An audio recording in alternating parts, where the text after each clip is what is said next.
Okay, we ready to roll? We're ready to roll. Okay, so this is a open session meeting of the West Newbury Selectboard for Monday, October 4th, 2021. Currently 7:15 p.m. The meeting is being broadcast on local cable TV and recorded for rebroadcast on the local cable channels and on the internet.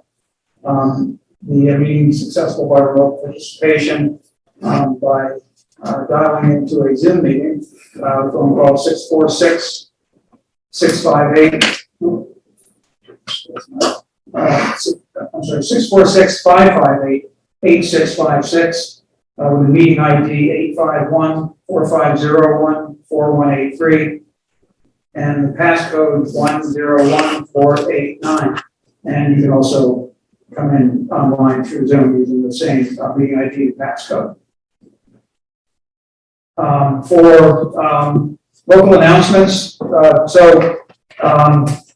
everybody should be getting their costumes ready. Trick or treating is Sunday, October 31st from 5:30 to 7:30 p.m. That's actually coordinated with several neighboring communities. Groveland, Merrimack, Newburyport, and Amesbury are all following that same schedule. There are, I believe, on the town website, a series of, right, Angus, is there something up on the town website about the information that's in this packet? Yes. Yeah, Yep. right, yeah. So there's info on the town website if you want to see something from local police about what are considered to be safe Halloween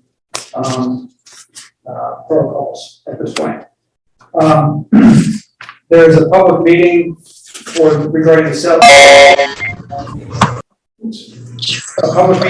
the Soldiers and Sailors building, and the next step forward, or steps, thoughts on the next steps forward, scheduled for Monday, October 25th, 7 p.m. The more people we have participating in that, the better. We've got to figure this out, and there is a path forward. The question is, what's the best one? Also, as always, we have plenty of opportunities for volunteer positions on town boards and committees. And here we go. So I'm currently boards and committees or commissions that have openings are the Climate Change Resiliency Committee, the Conservation Commission, the Council on Aging, Cultural Council, Finance Committee, the Historic District Commission, the Historical Commission, the Mill Pond Committee, the Tree Committee, and the Zoning Board of Appeals has 2 associate positions available. So obviously, this is a small participatory government, and the more people who participate, the better. The more we get things done and we get them well thought through. So there you go. There's a great opportunities.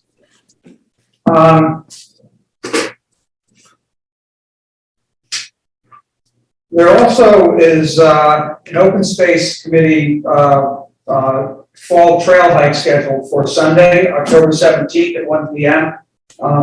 The people will be meeting at Mill Pond lower parking lot, and they'll be taking a look at the Mill Pond watershed and the Almshouse Cemetery, which was cleared out this year. You might have remembered hearing about that or reading about it in the paper, probably online too, on Facebook or something like that. There was an Eagle Scout project to clean out and sort of just tidy up in a substantial way the Almshouse Cemetery, which was originally related to the poorhouse in town, where going back 100 or more years, Hey, people who were. could you move your mic? I'm hearing from someone that they're not hearing you. Okay. This is yours. Oh, boy. Thanks. You might want to, that was from Vanessa, who I know is on. You might want to check if there's others who are. Okay. Hey, Fred, I see you there. Can you raise your hand if you can hear me okay? All right, great. Thanks, Fred. so you can check the open space website or the town events page for more information on that trailhead.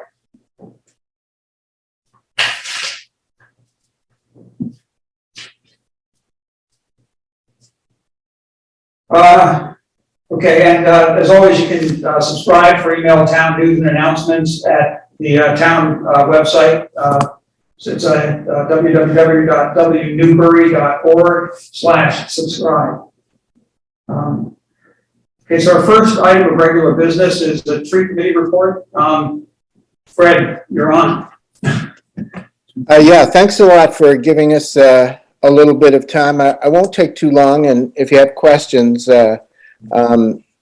maybe towards the end, that would be good. I'll only take a couple minutes to introduce the highlights. I know you've seen the report, and we're about to publicize it more, but we wanted to have you have a chance to react to it if you cared to before it was widely publicized.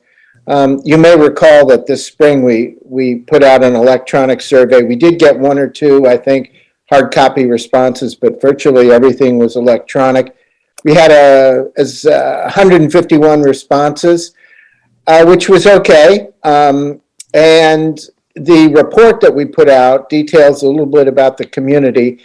And then it has 4 sections, 2 of which are summaries of the responses. The first summary is of the multiple choice questions, which were 11 out of the 14.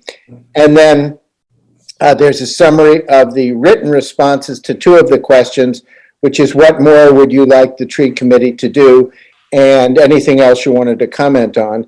And what we did is, in addition, we gave you the exact breakdown of the answers to the multiple choice. And on the narrative questions, we put together a summary of the response, an exact textual recap of the responses. So, except for minor editorial comments, word for word, they are what we got in to the narrative responses. That's the last section in the document. The only thing that I would point out is if someone gave us a paragraph that had like 3 different ideas in it, we split those up by category so we could try to lump the narrative comments together in a more cohesive fashion. But other than that, it's what the people said, we're pretty much word for word. So, key findings. It's clear that people really value trees in West Newbury. I must admit, I didn't think that was particularly unexpected, if you will, because we don't know who responded to the survey. And likely it's people that were interested in trees, but you don't know. Of interest in the breakdown about what they wanted to prioritize, they seem to think, or the responses suggested that wildlife habitat was one of the top values, along with enhancing the natural beauty of and landscape of West Newbury. Mitigating climate change was third. On the question of threats as opposed to values, the threats that people pointed out were insect disease and damage and clear cutting during property development. The priorities that they indicated, and this was really the main reason why we wanted to conduct the survey, was to find out what people wanted, what they valued, what they thought the threats were, and what they wanted the tree committee to prioritize. And you might, as the select board, think, okay, that may also be something that you might want to prioritize if given a range of possible actions that you might take. The 3 priorities that they pointed out were advising the town planning board on developer applications. That was the top choice. Publishing guidance on protecting trees during construction was second, and facilitating tree planting along public roads was third. What was missing, but what came up in the narrative part, was the idea of the insect damage and that kind of threat, it didn't necessarily translate to the responses about the priorities.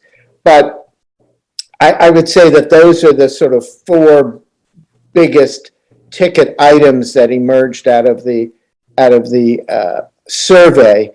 And I'm just scrolling down to see if you to see some of the narrative responses, so I can mention just a couple things. In the narrative responses, planting and protecting trees was sort of lumped together, and that was the biggest comment we got. But a lot of those were general and really reflected, I think, the value that people put it on trees, as opposed to being able to point to specific action items or specific values. But it did indicate once again that people in West Newbury, I mean, you know this as well as I do, we value the semi-rural character of our town. People are concerned about development in the town, and they want to protect the trees and the tree cover in town as part of the natural beauty that we all know and love in West Newbury. And so, you know, as a tree committee chair, it makes me happy that everybody values trees that much. The question comes, you know, when there are threats to it, whether it's from insect diseases or some developer, you know, perhaps not taking the care they should to preserve trees during construction or during the design of construction. You know, how we go about implementing that priority. That's really those were the main parts of it. You can see the bullet points there, and I'm happy to answer any questions that you might have or thoughts that you might have. One thing that came to mind in terms of the invasives is the emerald ash borer and now the spotted lanternfly problem, which I know, you know, the emerald ash borer is here and is a tough nut to crack. The spotted lanternfly is not yet here, but we know it's going to get here. And the state is very active on the latter and not active on the former because we don't have very good options for the emerald ash borer. And one question that you might want to consider is whether or not you, as a select board, would like to have a report written on the options that are available for both of these insect pests, since that came up as an item of priority in the survey. And that's all I need to say, and I'm happy to answer any questions that you might have.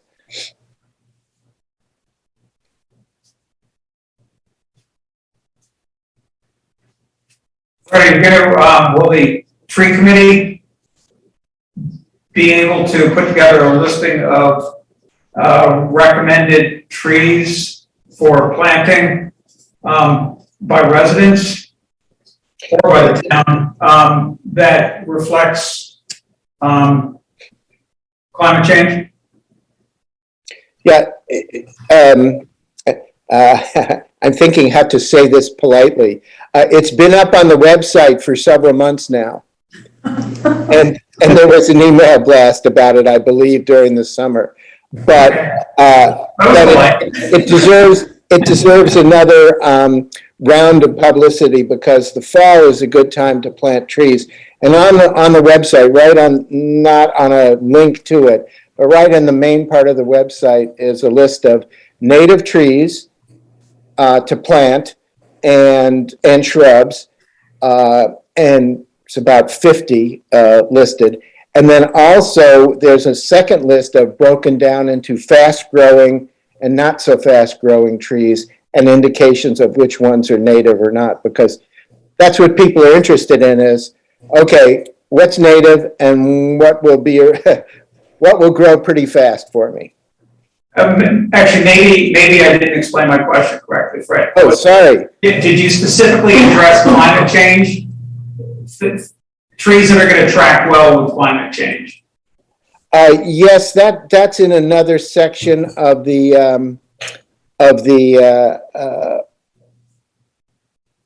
on the website. under the climate change tab. But the suggestions of the native trees that are there are ones that are going to be or are thought to be just fine for climate change purposes. Thanks. I have a question. Fred, are there any trees that, I mean, a lot of the comments I noted were related to the canopy along 113. So that's our main, they're still putting in big giant poles and stuff.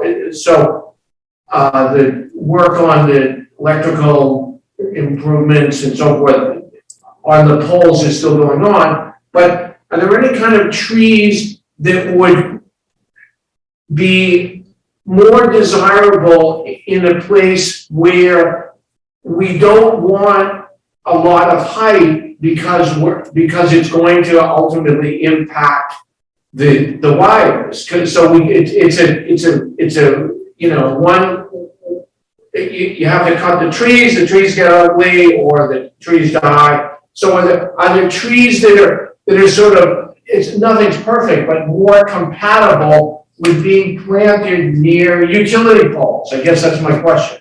Yeah, and that's a great question. And I'll give you my personal views on that.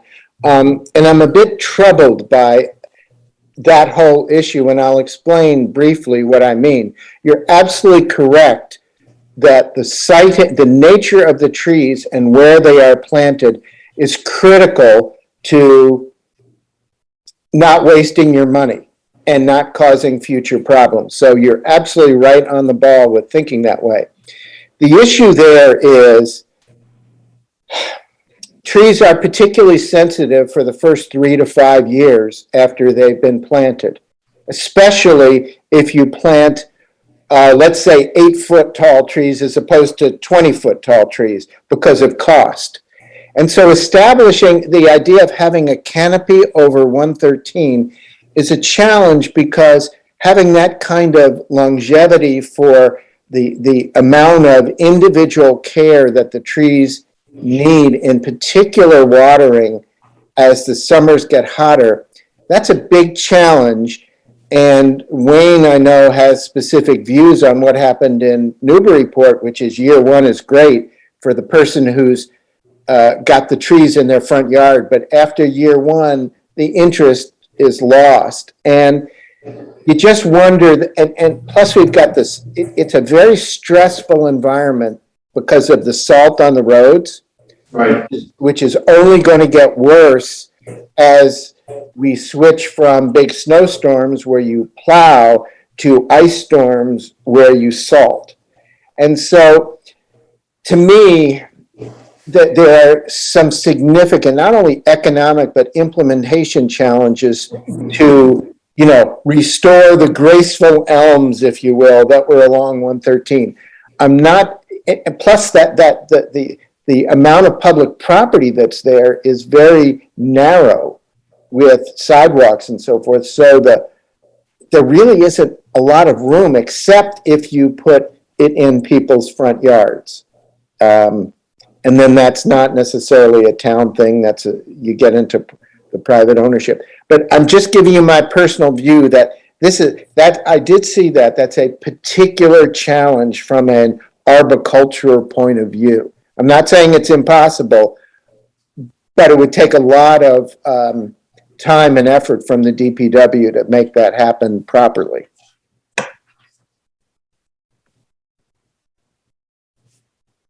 I guess maybe a question on the Emerald Ash Borer. We've had a couple conversations. There was potentially going to be a warrant article on it. I'm wondering if we should perhaps hire a professional firm to do a survey of the damage in town and make recommendations. Then we can either, incorporate them or not, but at least the select board will be on record as having investigated the problem, and the town can decide whether to, pursue remedy or not. I'm afraid what's going to happen 5 years down the road everything's gonna be dead, and then people are gonna say, well, why don't we do anything? Something I thought we'd have that conversation. Well, I think, Wayne had done a preliminary survey, but, I don't know, I just think if you have an independent, remediation plan, year 1, year 2, year 3, and probably it's gonna be too expensive, but at least we'll have it documented. I think Angus had made this point before, let's let the town, make a decision rather than just wait for it to happen and say it's too late to do anything. Yeah, I hear that suggestion. It's a good one. I did contact the state entomologist that I know to see if she was interested in participating, and she was not, for whatever reasons. It wasn't that it was a bad idea. I think she's just got a lot to do. But she did refer us to the Tree Wardens Association and to the city of Cambridge, and I haven't yet, this was on Friday, so I haven't yet followed up on that. I'll see, what I can unearth. The natural or the easiest way to make that happen is to probably talk to one of the expert tree companies around. And the issue there will be whether or not they have an economic interest in the outcome. But I'm confident in at least one or two of them that they would give you an honest opinion and could scope out the problem. The one thing that they would not be able to do is, and I know you know this from Wayne's report last time, we are just so much unlike Newburyport, where you could go down the streets in Newburyport and capture most of the kinds of trees that are there. In West Newbury, maybe 1% of our trees is along the roads. And so the idea of a survey that would capture how many trees we have, I think is quite difficult. But I may not be aware of some method to do it that is economic and expedient. But I suspect it's pretty difficult here in West Newbury. So would you just envision then a general remediation plan? Well, I think that, we know, you saw in the report the percentage of cover that we have for trees and other kinds. To me, the drift, or the main focus of the report is, given that we have a community-wide population of ash trees and of trees maybe that are subject to the spotted lanternfly, what are the treatment options, if any, that exist on a community-wide basis and then on a private landowner basis? And what are the ballpark, cost considerations related to both categories? I'm sure that a private company can tell you how much it would cost, say, to inject a tree on private property. But in terms of injecting, acres of trees, of ash trees, which we have, that might be a little bit harder. But I think it would reveal that, it might reveal something that we could do, certainly with respect to this spotted lanternfly, that we could intervene early. I thought we already talked about at some, reasonable length when Wayne was here, about that, about costs and. We did, I'm just talking about documenting it. So I'm going on record, potentially down the road, a warrant article. I feel like it's not, the issue is not well communicated and people aren't really thinking about what this might mean. And 5 years down the road, so we do something. We take action. I suppose that one alternative, I know that you remember 2 summers ago now. I think it was 2 summers ago. I don't think it was last year. We had the community-wide conference call on the Emerald Ash Borer. I think that was actually last November, Fred. It was in August, I think, or whenever it was. Yeah. We could conceivably try to arrange that again with sort of the topics being what Wendy suggested, and then record that. And maybe that's a way to at least get some information on record, or that is at least can be reviewed by people. So Fred, is that something you want to do then? Is that something that the tree committee would want to do? Yeah, I think we had pretty good success in getting some experts on the last time, and we could certainly try to do that. It may be easier to do that than try to find someone in the academic world that, you know, would be willing to, even for getting paid, to put together a report. But I can follow up on both avenues. I have maybe one or two other people I can call and see if they're willing to try to put together a report. I think Wayne has something to chip in as well. Is that you, Wayne? Yes, it's me. Can you hear me? Yep, coming through just fine. So, Wendy, those are great points that you made, and you know, I'm going to second you know, everything that we're talking about this evening. It makes a lot of sense, and Fred's correct. The only problem with doing an inventory here, because I did one in Newburyport, it was obvious where the town line was. What's the tree that belongs to the town? What tree does not belong to the town? In West Newbury, it is extremely challenged because our line is not consistent. One street, we own 8 feet back. Another street, we own 40 feet back. Next street, we own 30 feet back. So to do a town-wide inventory, you don't know if you're capturing private trees or public trees. And maybe it doesn't matter if you just say off 30 feet off the road, these are the number of ash trees that are dying or are still healthy and may die if we don't do anything about it. I just think an audit, we talked about this prior back a year or two ago, and Fred and I had a little bit of a conversation about this too. It's really difficult to do an audit in a forest, for example, open space, and it's extremely difficult to do it on street because we don't know what is the town and what isn't town. So, and we believe that the ash blower is here already, and I have a feeling that our number of healthy ash trees are much smaller than the number of unhealthy ash trees. And Fred, I don't know if you could, if you know roughly the percentage, but I would say the majority of our ash trees have been harmed already, if I'm not mistaken.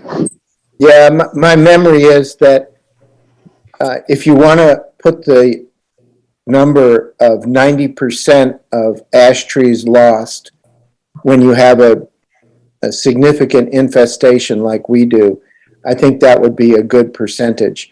For some reason, I thought I saw a study somewhere from the Midwest that said that maybe up to 10% of the trees survive, but I don't know what size trees, what age trees, but it suggests that given the amount of ash trees we have, we're going to lose a whole lot of trees. And to me, just doing a roadside survey, which it wouldn't really accomplish anything, because because we have so much land that's in private hands. And what we're really interested in is there anything we can do, you know, on a community-wide basis that can help us, that we might not know about? Okay. All right, sounds good. Thank you, Any other Fred. questions? Fred, thanks a lot. Okay, I appreciate your time. Yeah, great. Keep it up. Thank you, Fred. Okay, I realized I forgot in announcements, I forgot one to mention that there's a hydrant, fall hydrant flushing is beginning on Saturday, October 9th, sorry. This is actually up on the town website. You might want to take a look, but just be aware of it, that there will be hydrant flushing going on in October, and you probably want to be aware of that if you are in town water, what the schedule is, so that you don't inadvertently wash your clothes in water and end up setting iron in your clothes. Hydrant flushing party. Right? Okay, so the next item is the potential parking at the end of the cul-de-sac on the end of Cortlandt Lane. And Rick, both for this and for I do have the packet, so if there's anything throughout the night that anyone wants up on the screen, we have everything not loaded. Maybe it would be, if it's easy, you could just put the map of, that shows shows the location. Sure. The Greenbelt one? Yeah, I think we should probably go for the subdivision, plan if that's in here. Yep, it is. Because because what's shown on the, assessor's data, the Right. GIS is pretty long.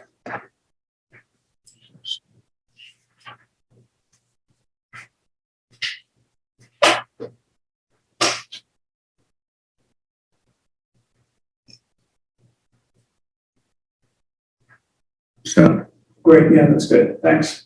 Yeah, so, was it, I guess, about, So, before we even start, so do we know, I mean, garbage in, garbage out, we have to have good information. So do we think that this particular amount is good? this is the subdivision plan as approved by the planning board, this is from that plan.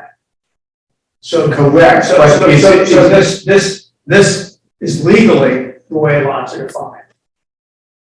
Now, what's legally the way lots are defined as shown here doesn't necessarily correspond exactly with where certain features have been developed on the land.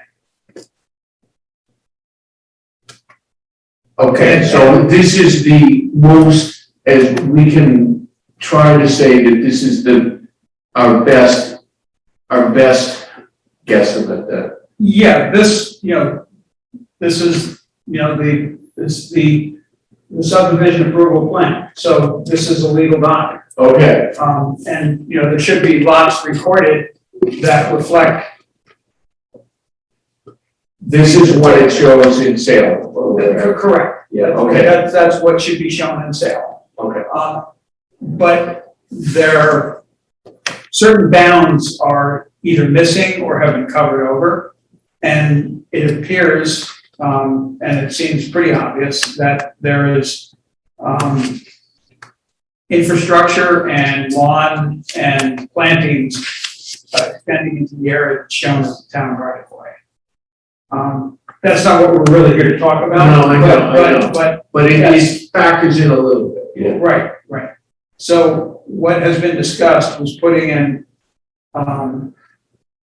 most likely 2 parking spaces on that L-shaped, right of way, which is now town-owned.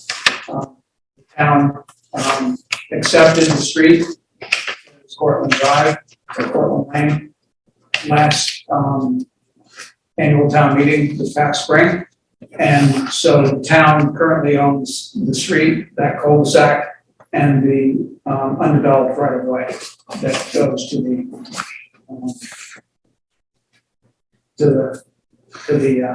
Goes north and then it goes west. actually it goes south, it's the orientation here, by the compass, so it goes actually south and west. Okay. You're right, south and west is correct, yes. Or, south. No, you're right, Yeah. it goes west and then it turns south. Yeah, so, was that a week ago Monday? A week ago today. Yeah, a week ago today. Angus and Wayne and I and, Vanessa and, is it Mike Bertram? From, Greenbelt? That should be called. Yeah, no, it's different name than that. Yeah. There's Mike Carboni. Yeah, Carboni, I'm sorry, yeah, Mike Carboni, yeah. One of the, abutters, the abutter that is to the, top and right of the circle, met at the cul-de-sac, and talked a little bit about it. And what had been proposed was 2 parking spaces, in the L, approximately overall 20 feet by 20 feet. Those dimensions seem to be a little bit up in the air as to exactly what that would be, but roughly 20 feet by 20 feet with a gravel surface and split rail fence on the right and left side, and then a split rail fence on the far side of the end, on the inside, the back side, with an opening in it for a trail. And then, trail created from there around through the L out into the other land where Greenbelt, and Greenbelt has an easement, and then eventually feeds into land where the town has an easement.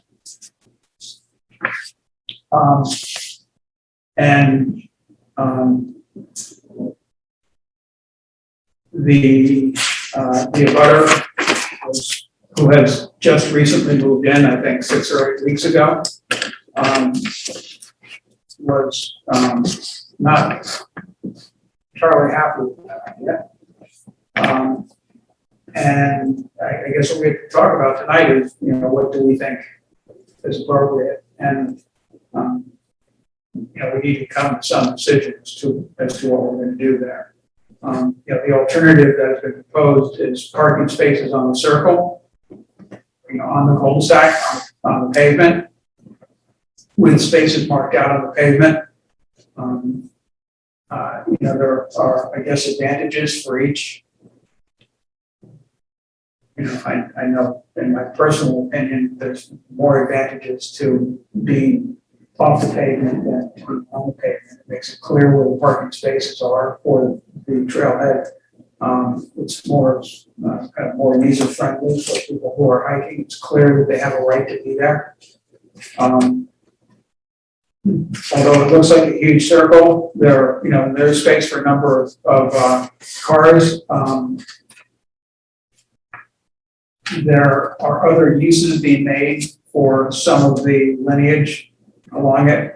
And plus there are driveways and there are fire hydrants, there's a fire hydrant.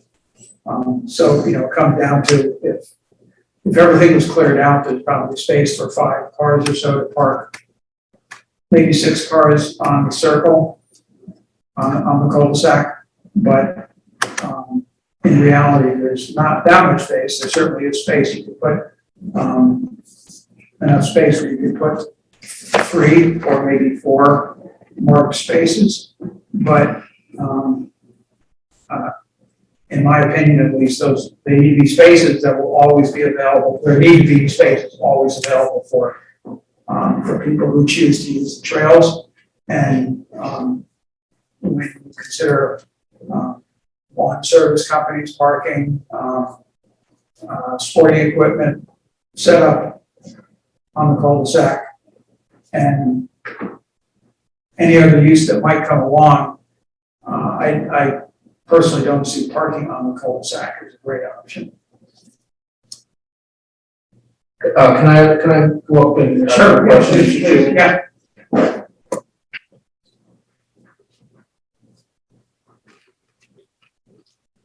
Okay, so I couldn't see that. So this is 50 feet wide. Do we assume that's correct? Yeah, based on what it should be legally, should be 50 feet.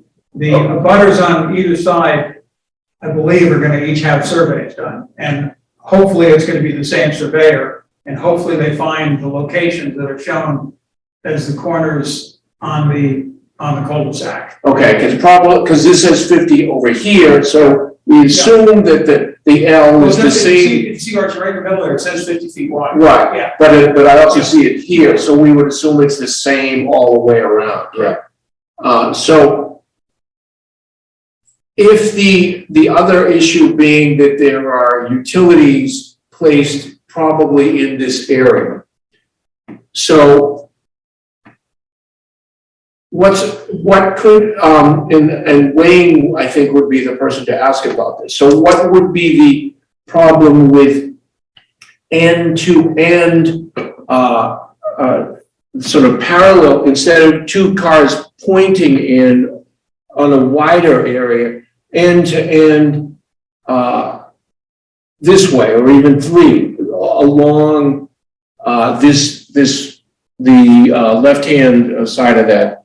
So essentially, at that point, you'd have to build something that was 2 lanes wide. Yes. All the way in. Yeah, I mean, It just doubles the size of the parking lot.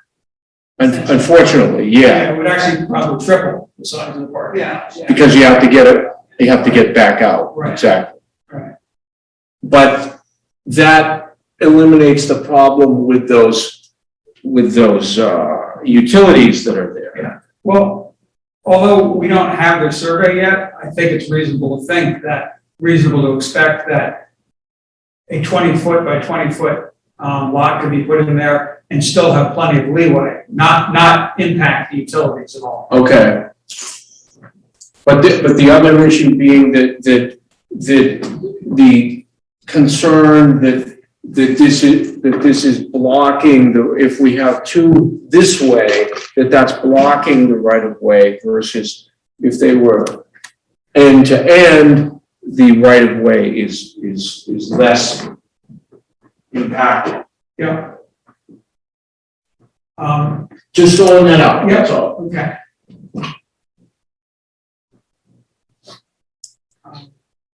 You know, I mean, I guess that's an option. It's considerably. It may have more gravel, and I don't disagree. It's considerably more invasive, will require, I mean, part of what has been discussed was trying to minimize tree taking, taking trees out. And if we did that, then there would be a lot more trees taken out. There'd be a lot more altered surface. But there's some grass there too, and to going around the L is certainly, that's where it's more wooded, even more wooded.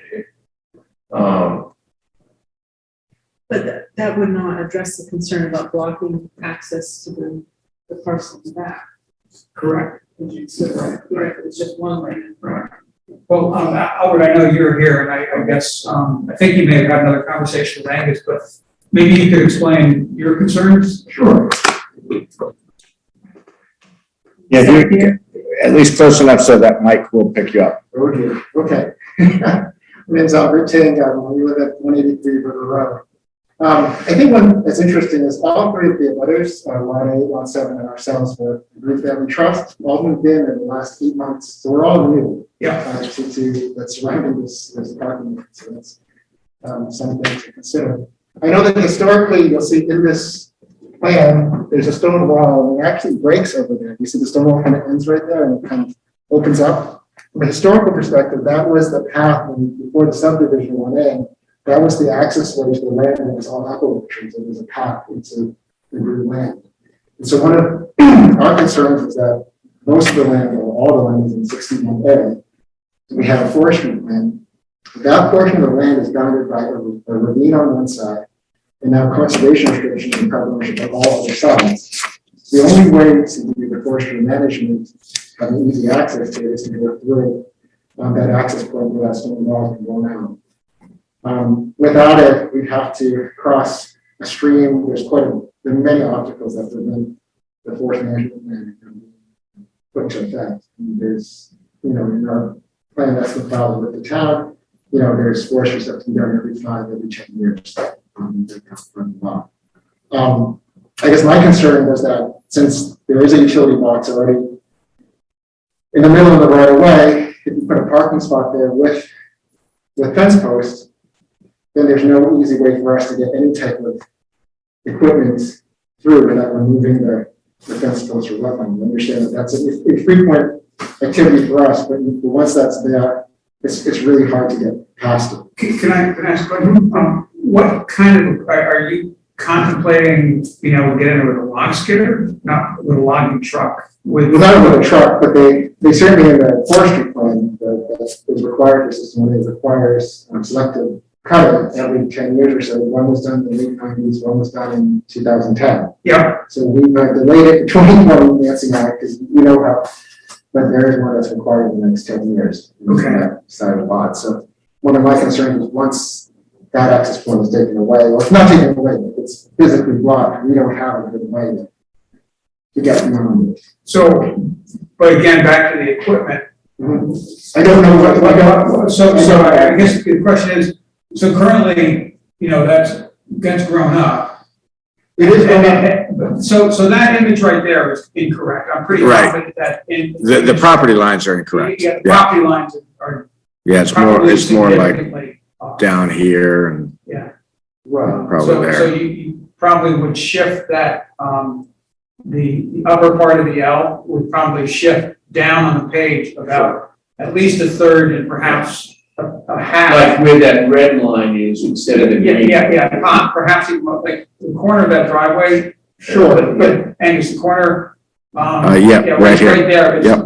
We have reason to believe that that may be one of the corners. So if you were to imagine shifting the L down to that point, Sure. that may be one of the corners. Right, and one of those, but those are all small diameter brush trees, they're not big diameter trees, those have just grown up since the last 15 years of the subdivision. So I'm definitely the right one. I would, the kind of, I don't know, but I'm assuming the kind of fence they're envisioning is not something that would be impenetrable. I mean, split rail fence can be taken down and put back up quite easily, especially if it's only done every several years. That doesn't seem like that would be an impediment. I don't know, Ron? How have did they handle it in the past when they did it? Did they just come in from River Road? But this is the 90s, they came into the road and they stopped, they couldn't get past the stream, and then. Yeah, of course, that was way before the development, but like the Cortland Lane development. So, Well, you said 2010. 2010. Oh, they didn't do it. They didn't touch, they couldn't get access, they didn't do it in 2010, this portion. okay, all right, so the last time they did it was in the nineties, which was pre-development. Oh, they didn't do it until. Yeah, so the development was built in the early 2000s. Like last time. 207 or something. Even earlier than that, I think, well, particularly the house on the top of that view was, the foundation permit was what, February 2002? The house was built in 2000. I think the last time was Newbury, that's, Yeah. Okay. but that was one of the access ways they got it. It was through, that's why the pictures that one of this whole house. So I'm hearing from Vanessa. I don't know if her audio doesn't work or she just asked me to speak. I'm happy to speak for you, Vanessa, but. No, I'm here. Oh, okay. So I. Yep, everything's working. Okay, great. So, I was telling the board you had suggested whether, a movable gate or to fence the sides but not the rear of the park, whether that would, either of those approaches might mitigate this concern. All right, so, Yeah, and then just. and was that enough, Vanessa? Yeah, I mean, I'm not our director of stewardship who has a lot more experience in this and is away until November, but I'm sure there's a way that we could either not fence the back or have some kind of a gate there that could be opened. Well, and I would. If it's split rail too, you might just be able to, take the rails out, pull them out. If it's a 8-foot split rail, you pull the rails out, then you have, nominally an 8-foot space to pass through. And again, I don't know what kind of equipment, if it's a skidder, that might not be enough. I'm only months into this. But if it's a tractor, that would be enough to go through. Right, and then I guess my other question was from the last meeting was, can you build a parking structure on a right of way in the middle? And actually Angus and I had a conversation with town council to inquire that last week. She was pretty unequivocal, and yet, yes, the town has a right to do that. She did on the issue of, fence, she did say that to have an impediment to existing access, because she confirmed that any, landowner with, property abutting that right of way has access rights, not development access rights, but access rights. She did say, she had some caution about a fence or a gate, something that blocks access, but also in looking at the aerial and seeing that today it's not really clear what the access is. But I think that something along the lines of what, Vanessa's suggesting of whether it's, fencing on the side or a gate rather than a fence at the end. It seems like there's a design solution to that. But I also think in light of the conversation we had, on site last Monday with the director of the North, I think there has to be some more shared understanding of, among the various property owners, because if that's something that, the reaction that we've gotten on the idea of installing parking, the reaction that you might get, exercising your rights to pass and repass, that may not be well understood by that new resident. I think that's probably a fair statement. Yeah. Was the resident made aware of the fact that the town had this right of way at the time of their purchase? And that the town had recently acquired it? And the whole 40B situation and stuff, I guess that's My guess is they got some explanation for them to advise the seller or the seller's broker, and that's probably what they did. it sounds like they didn't vet their interest. Correct, yeah. No, they didn't, they had no idea that their lawn and plantings and utility access points were partially on some of this.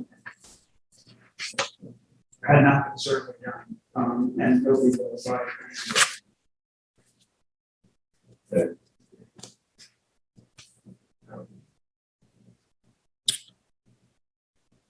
So Rick, you had mentioned this in your initial comments, but, you know, the idea that was raised on site, not for the first time, it's come up a number of times, is the idea of whether on-street parking would be, you know, sufficient. I know one of the concerns that was raised regarding that was the radius of the cul-de-sac and whether there was, you know, whether impediments of on-street parking would in any way compromise, you know, fire apparatus. I did talk to Chief Dwyer. He is happy if the board requests him to do this. He's happy to, you know, bring his largest vehicle out there, do some tests, park cars. You know, he talked about he can do it under, you know, hypothetical winter conditions. So, you know, so not assuming the whole cul-de-sac is available, and see how that affects response, you know, if he would have concerns.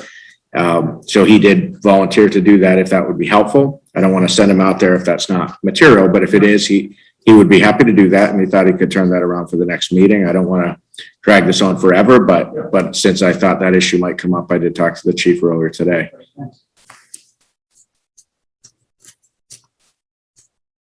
So I think, you know, part of the question on whether on-street parking is satisfactory, you know, I think the public safety aspect was one of those things, but one of them was also, to your initial point, Rick, of do visitors to the site feel that they are at a public site, feel that they are appropriate in parking there, and, you know, welcome to walk the land.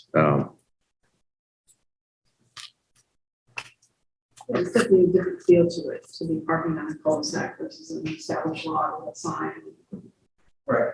There will be signage. You know, Vanessa's been clear, and Vanessa, I don't want to speak for you, but I think you've said Greenbelt, whether parking's on street or off street, or off street or on street, the parking, you know, the signage will be clear, the trailhead will be clear. And I think, Vanessa, you said, you know, you're amenable either way. That's correct.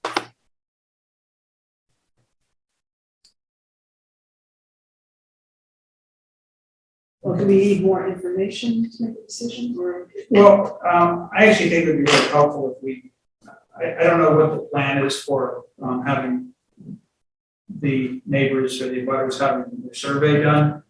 It would be very helpful if we knew exactly where we were talking about. You know, we could make a generalization, you know, sort of right in the middle of what we believe is the actual That's area. what I mean, but good data. But yeah, well, exactly. So we could make this generalization but if we did that generalization and that was where we decided parking should go, then the abutter who just bought his house 8 weeks ago would be extraordinarily unhappy because it would require, you know, removing at least one utility connection boxes. So that's, you know, that leads into another conversation we need to have about, you know, improvements on town, you know, private improvements on town property, how we deal with that. Because there's, you know, Angus and I talked about this and we brought this question up with town council. You know, the abutter could at 20 years claim Adverse possession. adverse possession of the easement, which would create another problem besides the fact that that would not be good for the town. We create another problem, that they would then have a, non-compliant lot. Because there would have been sufficient frontage. The frontage comes partially off of the, cul-de-sac, but most of the frontage is on the town right away. The unconstructed right away. Really? So, and you can't create a non-compliant lot from a compliant lot. You can't go backwards. Wow, that's so So, interesting. yeah. So the frontage is actually on Yeah, it only Well, begins there. Actually, and that other shot shows it.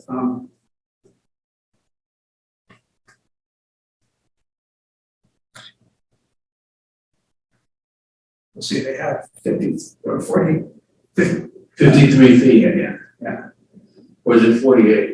I think it's 48 feet. 56. 56.25. 56.25. So the balance, and I think it's 200 feet of frontage there. Yeah, actually, they need every bit of it, because this is 143.75, it's 200 foot frontage. Very interesting. Right, so we wait for their.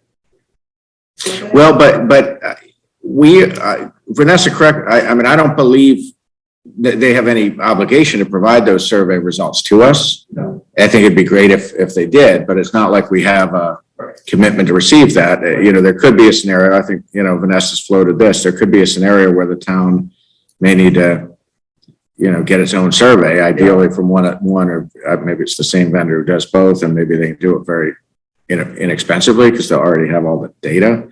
But it's not like we're entitled to that Right. private survey Right. information.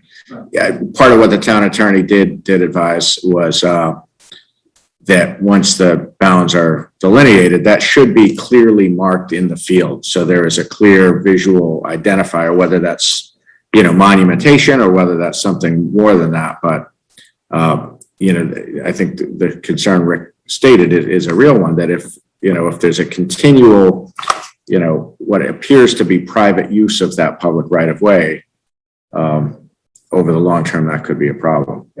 Yeah, I mean, my personal feeling is that it would be in our best interest for us to participate in the survey. You know, participate financially in the survey, and then we own the survey as well. We have rights to the data. That's my personal opinion. Does the SB indicate that there was a stone marker? Yeah, it's a stone bound. But we can't find those. We think one is the one right here, we think is underneath the mailbox post is what has been described to us by Mr. Neal, who lives on this property. That's second or third hand information from him. That's true. He doesn't know that. He hasn't been there. But somebody told him that. Okay. So he bought that from Don Doe. Right. And I don't know if Don Doe built that house or not, so, but he's so Mr. Neal is at least one person. who- Right, okay.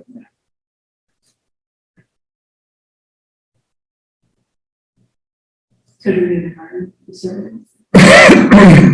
Well, Seems like that's the next step. yeah, or we talk with the abutters who perhaps are working together, with the same surveyor and, to see if we could join with them in the survey, you know, that covers all that happens there.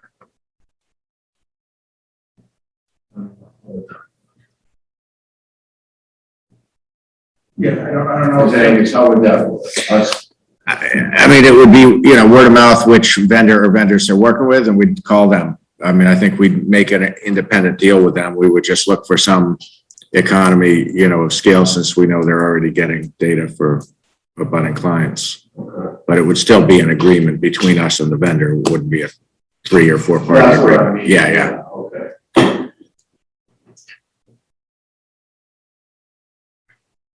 Vanessa, is there any there's no kind of hurry about Well, this? no, is there? there kind of is. Actually, I was going to turn it over to Vanessa for that. In terms of the P&S on the Coffin Street lands. Yeah, I mean, the main decision that Greenbelt has to make is, Okay, yeah. Okay. Actually, Vanessa, why don't you go and speak up and explain, Everyone may not realize that, yeah. so under a purchase and sale agreement, we have the right to install a parking area on a small, what's a small portion of what's now currently LLC land, and what will also be a small portion of the parcel owned by Mike Ritchie, who owns the lot just below the LLC land, just below where that P is. And to, if that parking lot is developed, to then create a trail, a public trail from that parking lot through the Ritchie property and through LLC land to connect with a future trail on the piece that the Greenbelt will own. That parking lot is not ideal for many reasons that I know we've discussed in the field. It would impact wetlands. The line of sight is terrible on that portion of Coffin Street. There's kind of a rise and people go quite quickly there. So the only kind of parking we could put there because of the slope would be sort of a parallel parking.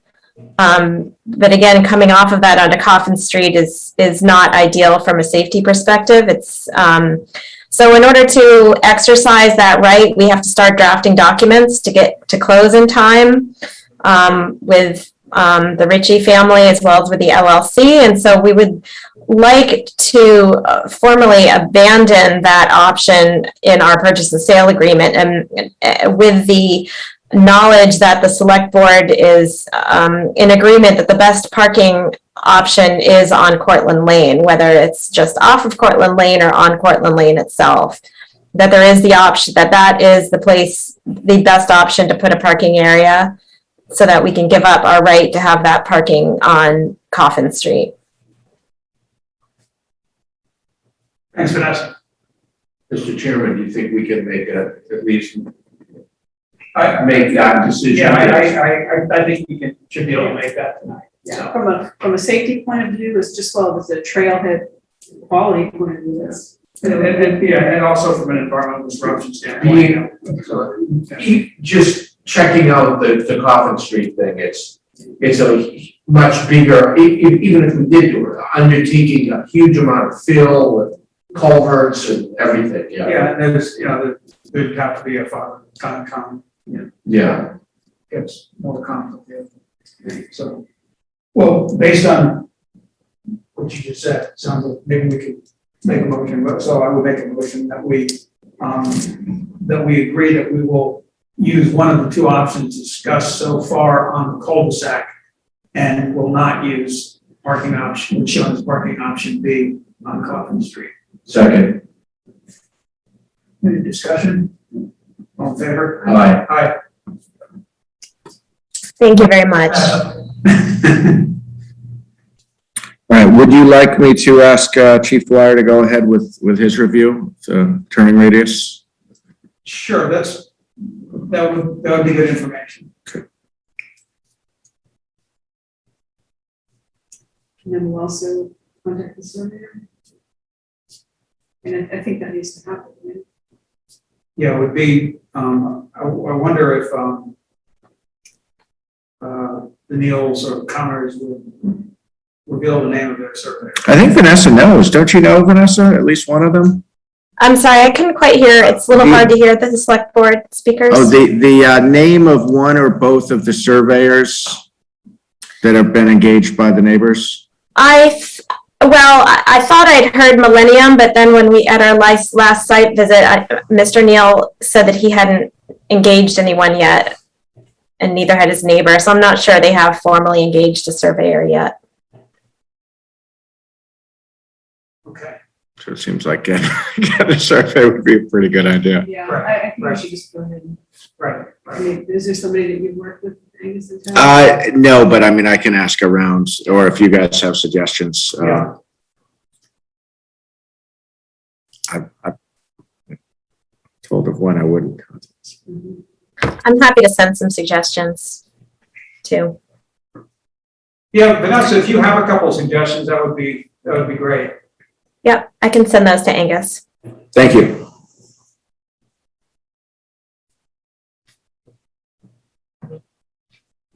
Yeah, there are bounds that can be located out in the woods. I think we found at least 2 and maybe 3 of the bounds that are farther out in the woods. If we're back in the drawing, you can see where they're shown on the subdivision plan. Yeah, the only stone bounds that were not able to be discovered on the ground by the surveyors we hired to do the conservation restriction and the fee parcel we're acquiring. We asked them to identify the corners of the L in the field, and all those stone bounds are there except the ones on Cortland Lane on the cul-de-sac. Those stone bounds are not visible. Whether they were put in and buried is unknown. We should use that surveyor if they've already got the data on the L. Yeah. Yeah, I mean, Wayne's estimated that there could be $2,000 to $3,000 or more for a survey, so if we have someone who's already done some work and try to cut that cost. Vanessa, was that, if I remember right, without saying a name, that was the same surveyor who did the other work, correct?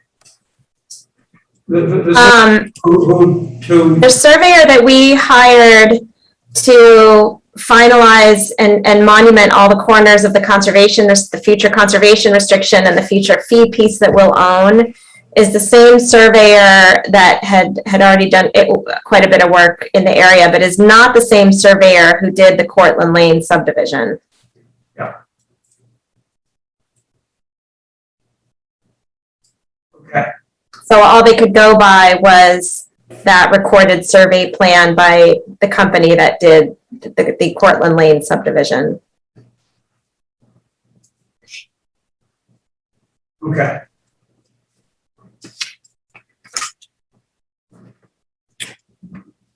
There is going to be a question of funding source, but Yeah. once we have an amount, I can look at whether there's a place to absorb that in the operating budget. Okay.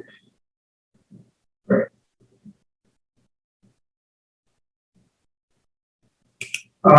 Okay, so, I don't know if there's a whole lot more we can do with this tonight, unless anybody has any other. Is there anything else that you want to add? Yeah, I know, I can talk about it. Obviously, we purchased it in the last 8 months, we have a survey as well, so. Okay. We can pass on that. okay, so you have a survey up to that, did you have that end of your property surveyed? Oh, good, okay. Great, so that might be useful data, great, thanks, Al. And And I really do like Archie's.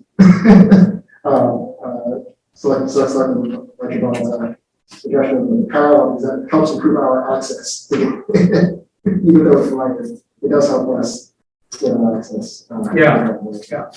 Well, yeah, the other thing I was gonna say, which doesn't feed into that, but feeds into your need for access, is that, assuming that the parking spaces are, a small gravel plot, it would be better to establish the route that you would use earlier as opposed to later, so that we look at the trees that are there now before they get bigger and sort of address that issue. All at once. Yeah. No, thank you. And I think for me, it's just, again, once the surveys are done, you know what utilities said. Yeah. And so, because that utility is a big option. Yeah. So much than I guess my point is that if there are, if 5 years from now, you're doing your work and are now we're 12-inch trees, Right. that, well, I guess they're not gonna grow that fast, but they're 12-inch trees, that becomes maybe a different issue. And because one of the things we did ask the, town council about is, does somebody who wants to use that right of way have the right to remove things like trees? And the answer was generally no. And so, but we're not trying to prevent you from being able to access your property, but it's better to establish what that would be sooner as opposed to later. Yeah. It's interesting to me how somebody like National Grid could have, everyone makes mistakes, but it seems like something that this is like their lifeblood. This is what they do all the time, and they put something in the wrong place. That's very interesting. Yeah, it's possible that it's, the one that's farthest into the, what appears to be farthest into the right of way, doesn't need to be the one. So it was pre-Comcast. The media one was purchased by somebody who then became Comcast. Oh, that's the one most to the left. Yeah, correct. So, and maybe that others are also, maybe at the Verizon, but. Give up there as far as. Yeah.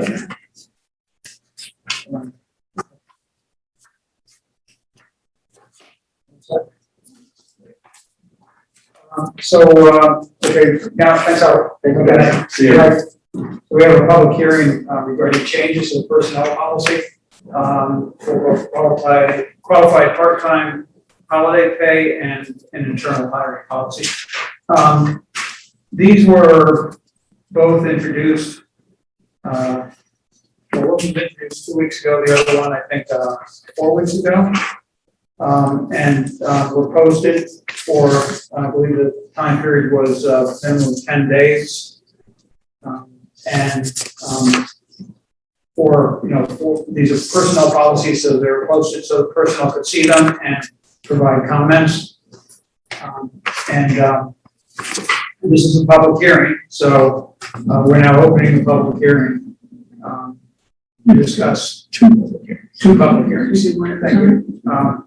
I think we probably didn't confirm it. No, that's good. Separately. Okay, all right. So we'll open a public hearing to consider a change in the personnel policy for qualified part-time holiday pay.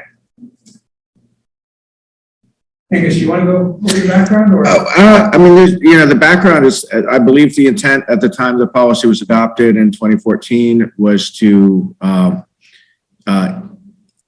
I believe it was intended to be fair in that each qualified part-time employee, which is defined as working 20 or more hours a week for 52 weeks a year, would be compensated for every one of the recognized town holidays, but proportionally to the percentage of full-time.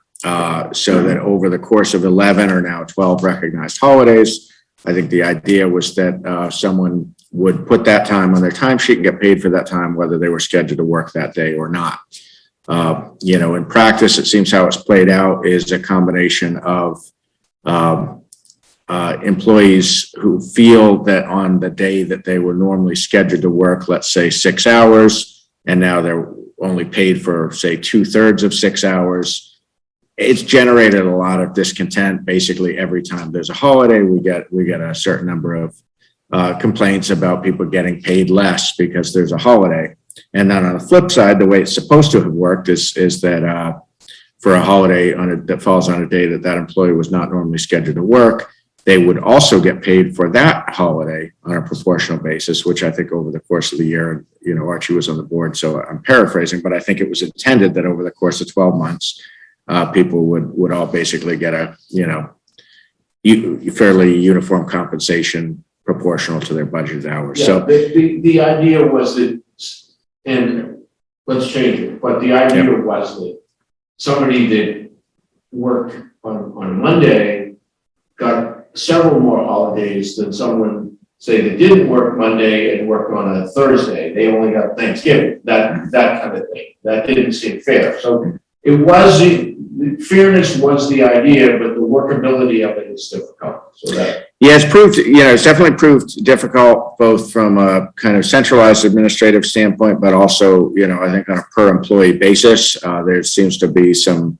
real inconsistency in terms of whether employees log the time properly. Sometimes on a day that's scheduled, that they are scheduled to work, they'll put in the wrong multiplier of hours.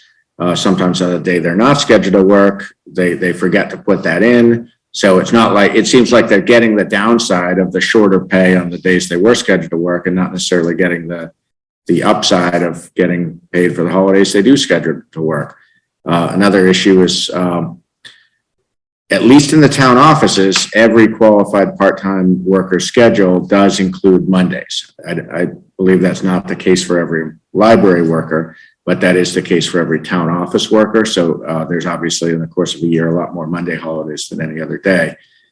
So people feel, at least what we hear is people feel that they're getting shorted every time there's a holiday. So it's just like a raw nerve. It's generated more discontent and that I've seen on any other aspect of that personnel policy. So And we have spent so much time on it, so let's vote on it. yeah, so I think the proposal is to do with the schedule. One benefit I see to that is it helps to formalize what people's schedule is, because while we've made some headway on that, there are still, a small number of employees, but there's some number of employees that it's not actually clear what their regular schedule is. And over the course of the week, they work a uniform number of hours, but maybe it's more or less on any given day. And so I think from a management standpoint, it is really helpful to know what are your scheduled hours per day so that we can, implement this uniformly. Stephanie, I know you're into the weeds on payroll, even more than I am. Was there anything that you think should be said that I didn't say? I think you got it all, Angus. Thank you. Okay. So I would just want to make sure that the schedule is set ahead of time so that we don't have people shifting to Mondays. Well, who approves the schedule? I mean, I think there's we've been, reviewing payroll for a few years, and there's a lot of data, and it's, we don't want someone to, I hear your point. That I don't think we're going to let that happen. I don't think anyone would do that, but that's very rare. There's this very small number of employees that would apply to. So, are there, I can see who's online, and I don't know if there's anybody there who would have a comment, but does anybody in the public have a comment? And we'll take that as a no. So, would anybody like to make a motion? Yeah, I move to accept the proposed changes in the amendment to the personnel policy dated, this is dated today, Monday, October 4th. 2024. Yeah. Do you want to, should we just read it? The proposed policy? Can we just reference you mean read all of this? Well, I was sorry, no, I'll read it. Just do 7.3. Yeah, qualified part-time employees will be excused from working on holidays which fall on or observed on days that they are regularly scheduled to work without loss of pay. I think that was me. Second. Any other further discussion? Nope. All in favor? Aye. Aye.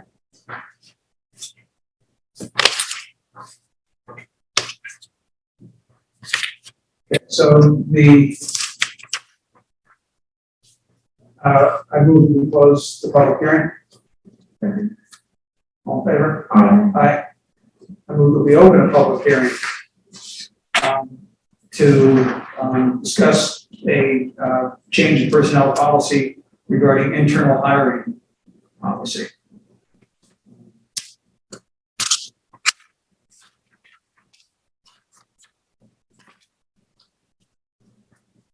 Make a motion to, just to get us on, to approve the, a new subsection on recruitment and hiring, 2.2.1 as follows. Internal hiring policy, current. Or just whatever, I think, Jim, you went over this policy with me. So I think that for a public hearing, to do it correctly, we're supposed to review the issue first and get the public. Okay. To speak, and then,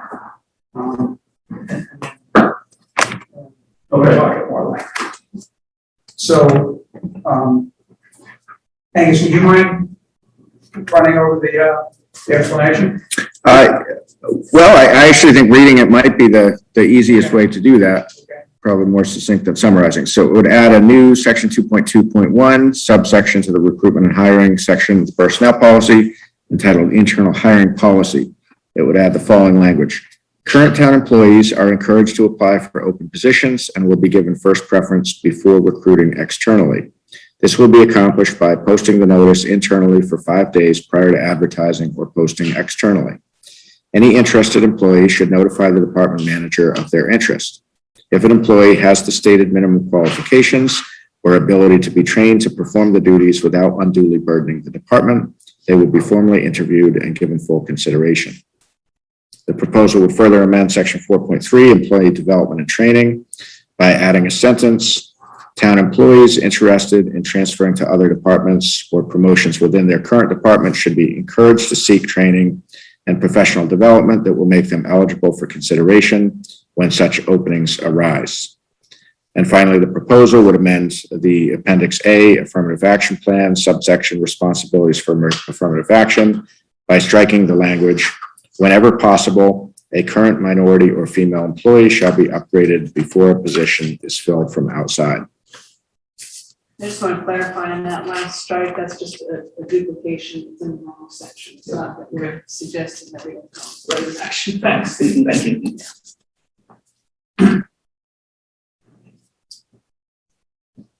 So does anybody have any comments? Does anybody in the public have any comments? I get just one question I had was, so in the section 2.2.1, first sentence, the first sentence as written would say will be given first preference before recruiting externally, which kind of suggests or could suggest that the consideration occurs before the recruitment externally, which obviously 5 days of posting, you know, you're not interviewing and all of that before that 5 days passes. The second sentence, Yeah, that sentence is. it's a little confusing. I mean, the second sentence makes it clear that that will be accomplished by posting for 5 days prior. So that kind of mitigates my concern because you post for 5 days prior, you have met that. But I do think that the word choice in the first sentence kind of like is a little confusing because It almost makes it seem like you'll be hired before. Before it's posted. Before it's Exactly. even posted. Right. It's a little, can we improve that? I don't know. Well, should it just be, will be given notice before recruiting externally, or notice of the open position? That is in fact what will happen Right. under this policy. Well, I think it's more than that, right? They'll have 5 days to try to work with the department manager and see if, you know, before it's posted. Well, but I think it would still be posted.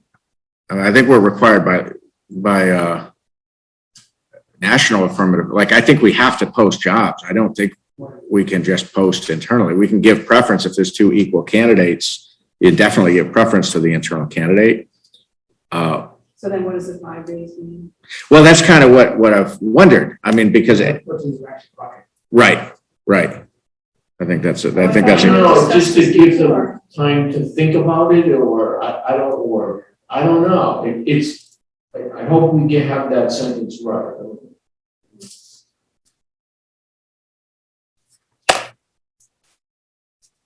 I mean, I'll be honest, it isn't clear to me what, That first means. right, and what the additional 5 days. I was under the impression when we talked about it before, I said that 5 days was before it was posted externally. If you're saying that's not doable. No, it would be posted before it's posted externally, but there wouldn't be like a interview process that would start before it's posted externally. Right, so then we just need to clarify the language. I think we're saying the same thing. So how could we modify the first sentence? I mean, I think what Rick had suggested is to simply say we'll be given notice or, you know, before recruiting externally. But I don't know if that's not the intent, then, but that's a literal reading. That is in fact what, you know, kind of what would happen.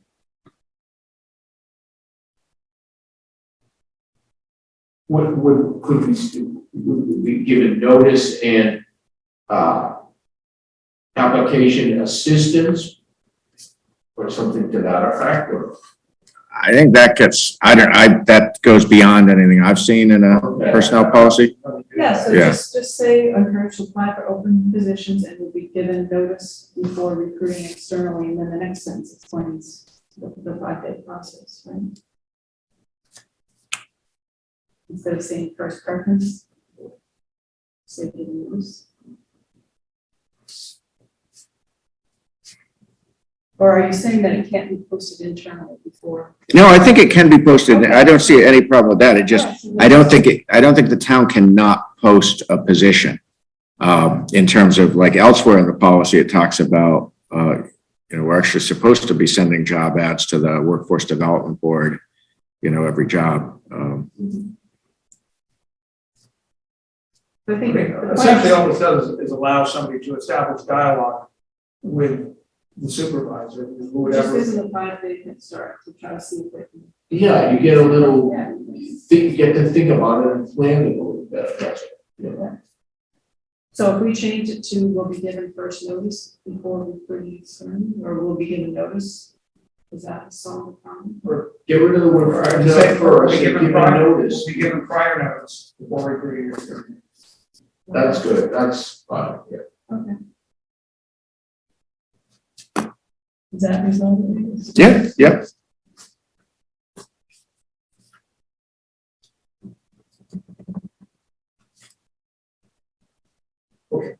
Um,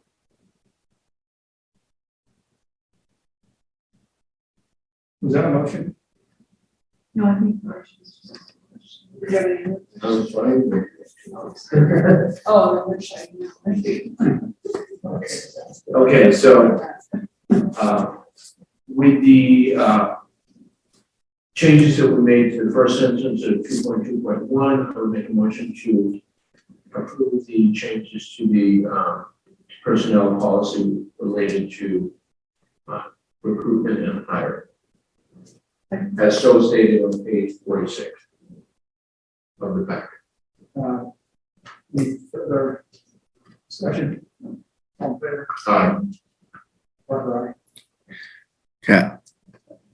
I do have a question now that we're past the specifics. That's great. We'll get those both built in, and what we did the last changes that you made, and I think this will be the either third and fourth or anyhow, there've been a couple of changes to personnel policy this fall. These are a couple more. And so the last time we made the changes, we posted the town website, we sent around an email to everyone. But I guess my question, I can figure this out, but in case you have guidance. So when people are hired, they're given a copy of the personnel policy. They're supposed to sign it and acknowledge receipt of it.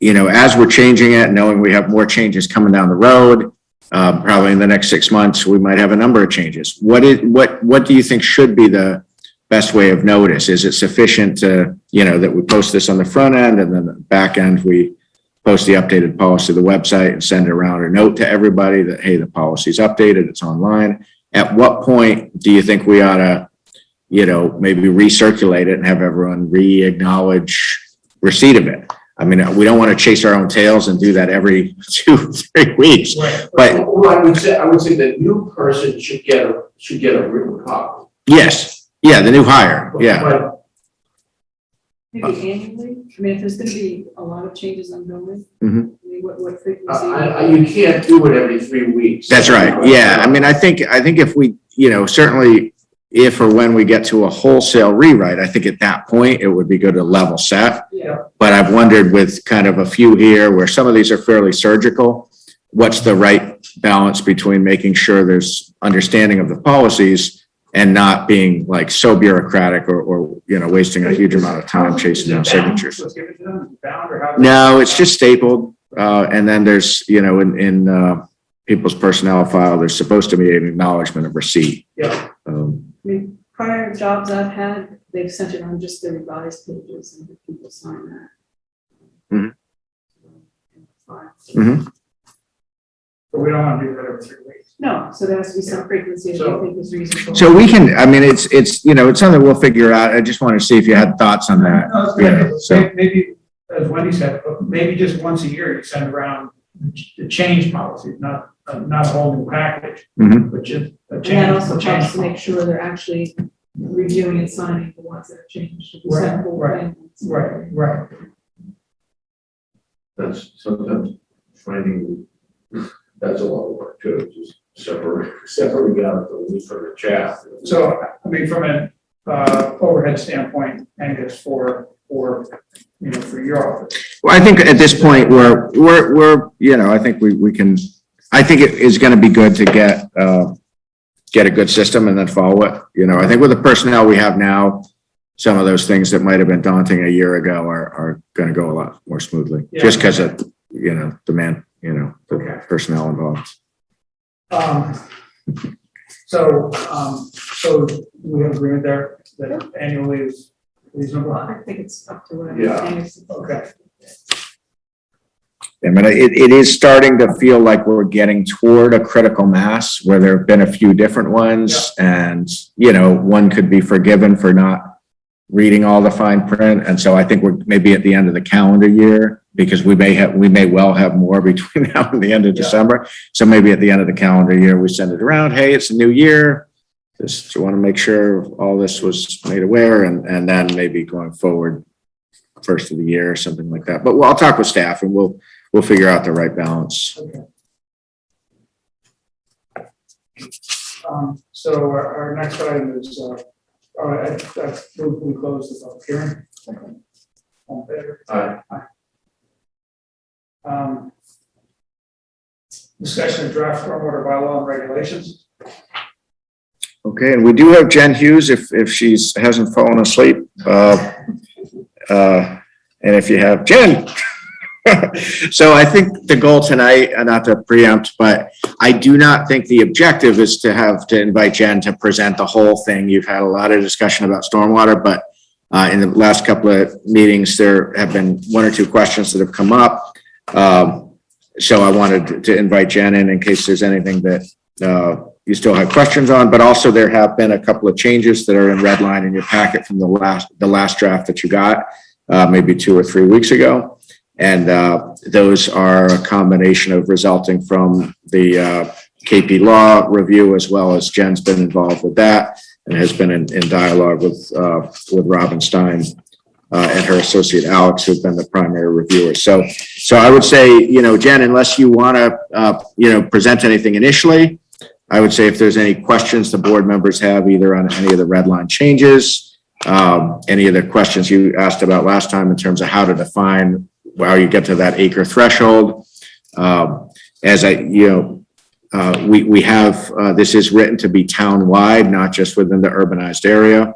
And Jen is meeting with the planning board tomorrow night, which will be a much deeper dive, both on the bylaw and especially on the draft regulations. And that, she's working to clarify some things such as what we talked about last time of it doesn't need to be a separate permit with a separate hearing. It's more to be thought of as new performance standards that will apply to existing permitting. So maybe referenced in a subdivision approval plan, maybe referenced in a special permit. But that has, done something to, we think make it a little more efficient and mitigate some of the concerns regarding, staffing bandwidth in the permitting departments. So I have two, I think, questions. It should be pretty okay. So, pretty easy to answer. And I'm probably just confused. So section 5, applicability, and it's on our packet, page 71, but it's in the regulations, section 5, applicability, part B. So maybe it's just in section 2, part B, section 2. So it says, I think. as reflected in the order of condition issued by the Conservation Commission. So how is the Conservation Commission overlapping with the planning board in terms of working on just applying these regulations? Maybe I'm confused. Is this wrong? Jen, I think you're on mute. It's a quote of the year. She's not showing us. Jen, you're not showing up as muted, but we're not hearing you.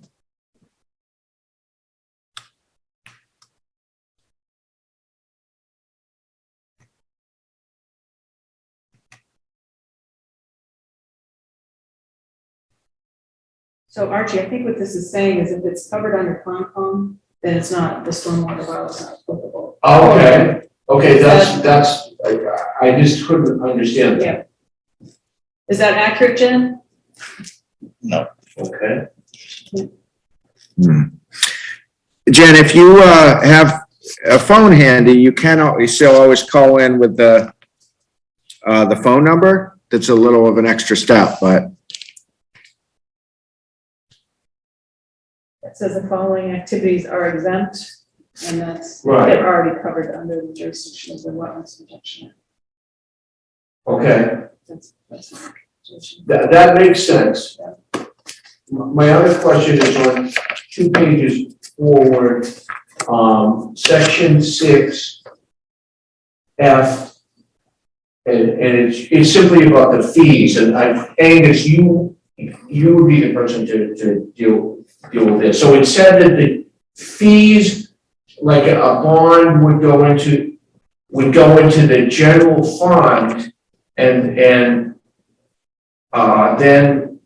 when ultimately, if too much of if they didn't need that much of if some of the fee was gonna be refunded, then it would be refunded with interest. And like, this seems really complicated, putting things in the general fund and then writing checks back out of that. There has to be a better way to do that. And under excess fees, there's so many layers of 6F4. So there's a separate, draft regulation. Oh, Jen's in the waiting room, sorry. Okay, is that you, Jen? Yep, it's me. Great. Okay, I don't know if you heard Archie's question. I'm going to take a crack at it and then turn it over to you in case I didn't get it right. But so in the attachment to what Alex at KP had sent, there was the updated draft bylaw, the draft regs, both of which you have in front of you. There was a third thing I did not include because you already had so much paper, but it was a draft rule regarding security. And it's proposed for planning board adoption, and it would govern how the surety is handled pursuant to General Law 44, Section 53G.5. And I believe, if I understood Alex, the attorney's advice properly, with the adoption of that rule, it would prevent it from going into the general fund because it's supposed to be held in a segregated account. It is an interest-bearing account, and yes, that is part of the workload issue of permitting that applies to the finance offices. And when I was treasurer in my last job, I had to post proportionally the amount of interest each month. That's crazy, yeah. Well, it's part of what keeps us busy in the finance office. It's one of the invisible. No, but it seems like it should be It's a statutory. separate account. What we did and what Caitlin, I believe has set up is all of the escrow and surety is in one account so that at least you're only apportioning, the full balance across the sub accounts. Okay. Yeah, you should have a separate bank account because it's mind-bendingly. But for some reason, I did read it here that the fees go into the general fund, and like, no, let's not start with it wrong from the beginning. Yeah, so I'm looking at, from Alex's note, the planning board can, a rule to establish a special account for surety. And so that would, so that's provides it would be deposited in a special account established by the treasurer to be kept separate and apart from other monies, and interest earned, if any, shall be added to and treated as part of such funds.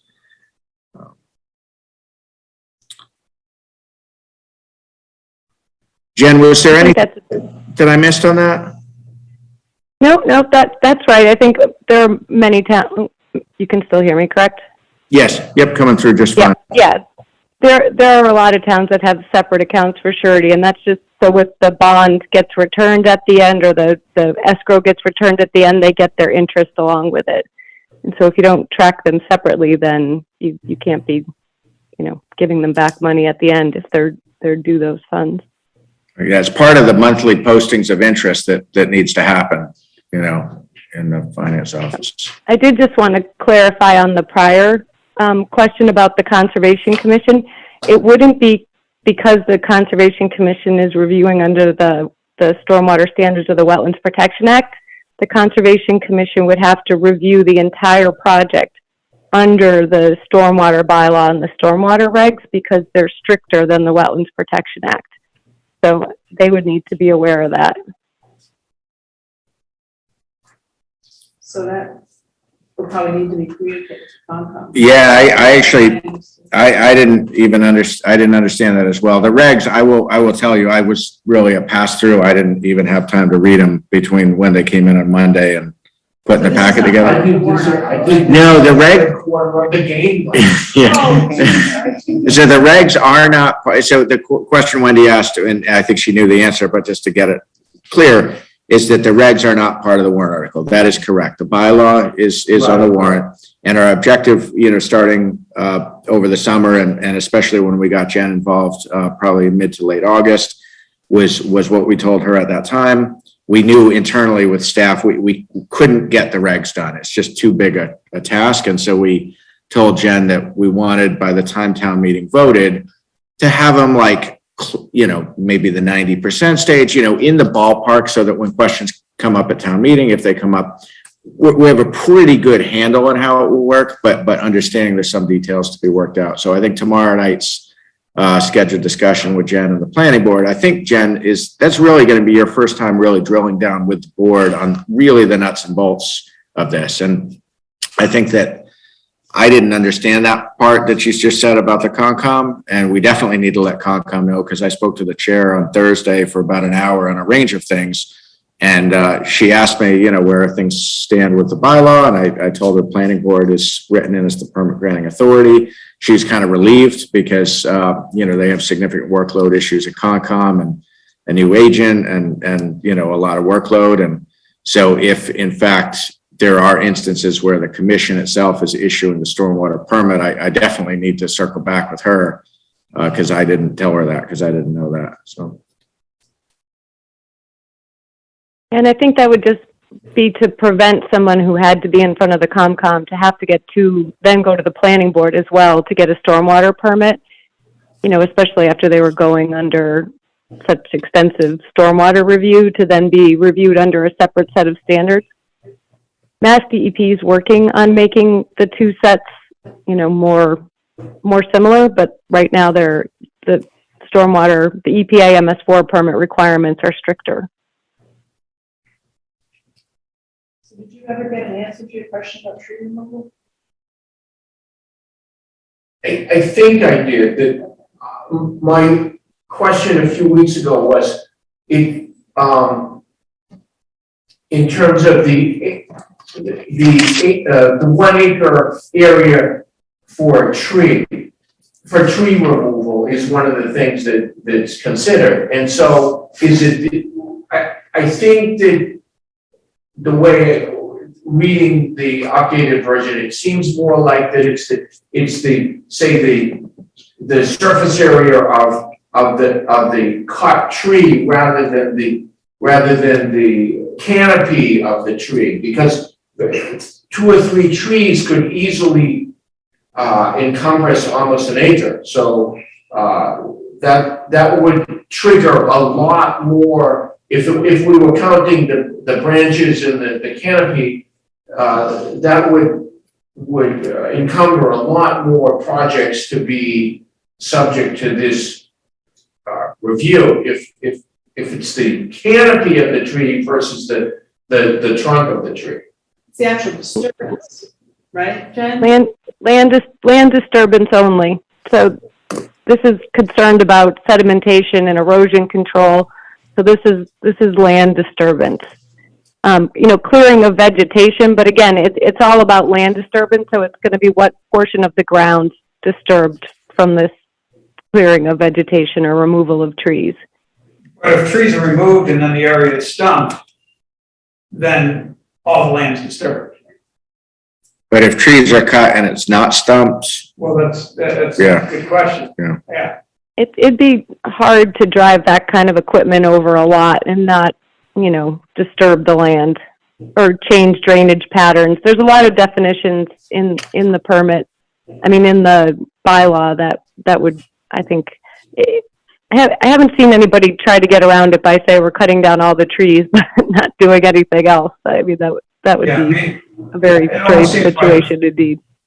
It almost seems by default that it's going to be essentially what's underneath the canopy of the tree. Along the edges, maybe not, because, you have, trees overlapping each other, but in most areas, if the tree is removed, if you've removed a patch of trees, it isn't like you just cut the stumps, and the stumps are the only thing that count. Everything that's in the area is going to be disturbed. But that's gonna mean every single project will be subject to review then. An eight, like I said, that if you cut down 3 or 4 trees, that could easily be an acre. I don't think so. Unless. Yeah. unless I see Jen nodding, I see Yeah. Jen shaking her head. 3.5 feet diameter, you know, so. Jen, did I see you shaking your head?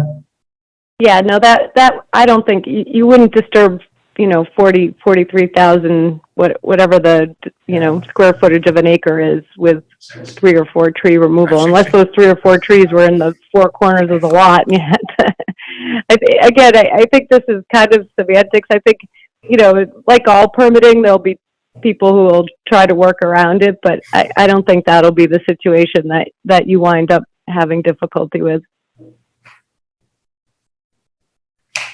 That's a good question. Sorry, it's the tree cutting question. I was just wondering, does this affect chapter 61A plans and kind of selective harvest under the management plan?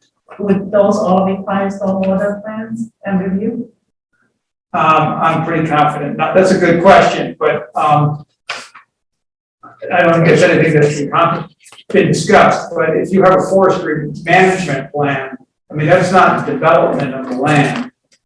Although it's certainly changing the land, but you're not. That's an interesting question. What's the overlap with forestry management plans? Agriculture as defined in the Wetlands Protection Act is exempt. Yes. So most forestry is exempt. That's chapter 61, but yeah. Great, good question.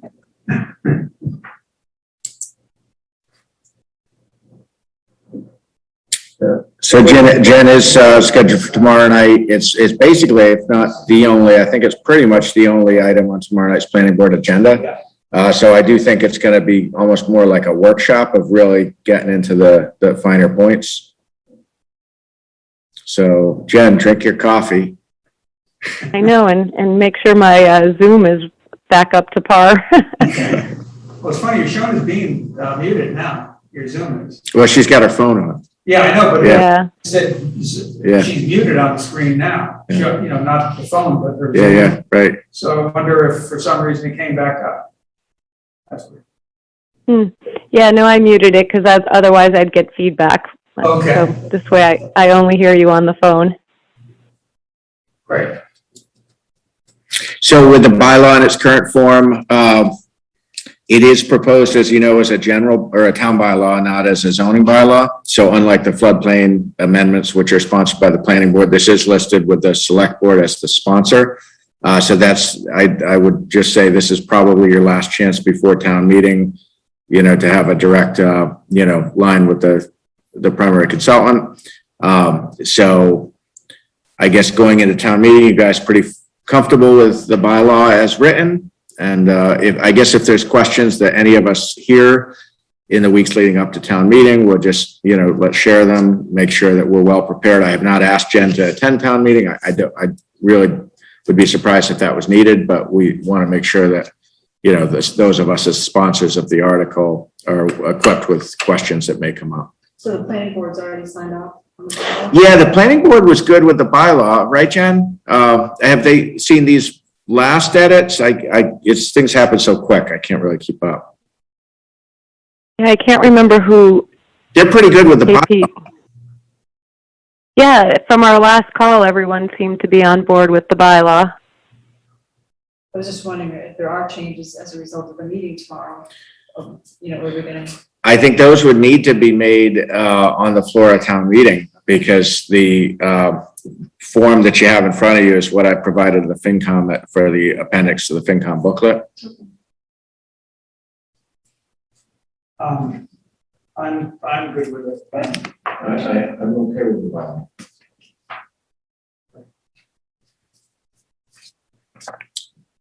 Thank you, Jen. Did KP need to make any changes to incorporate the language regarding posting surety and bond? I seem to recall that when I looked at it today, there was just language in there saying they would suggest, or did they already change the wording to incorporate that?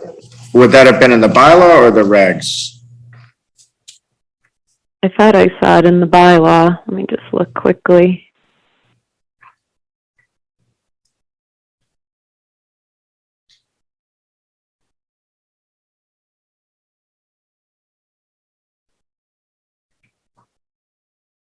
Yeah, Alex's comment says, as written, those funds would be deposited into the general fund. So it sounds like the town may have, that language might have to change to reflect his recommendation. Right. It's on the second to last page, his comment on page 8 of 9 of the draft.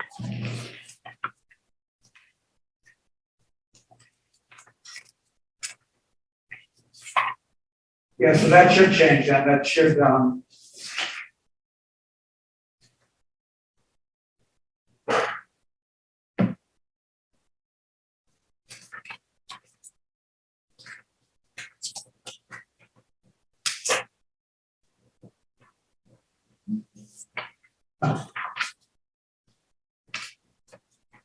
So I guess I had understood that, the adoption of the draft regs that Alex had sent along, which is just a one-page, rule on governing the use of the 4453G and a half.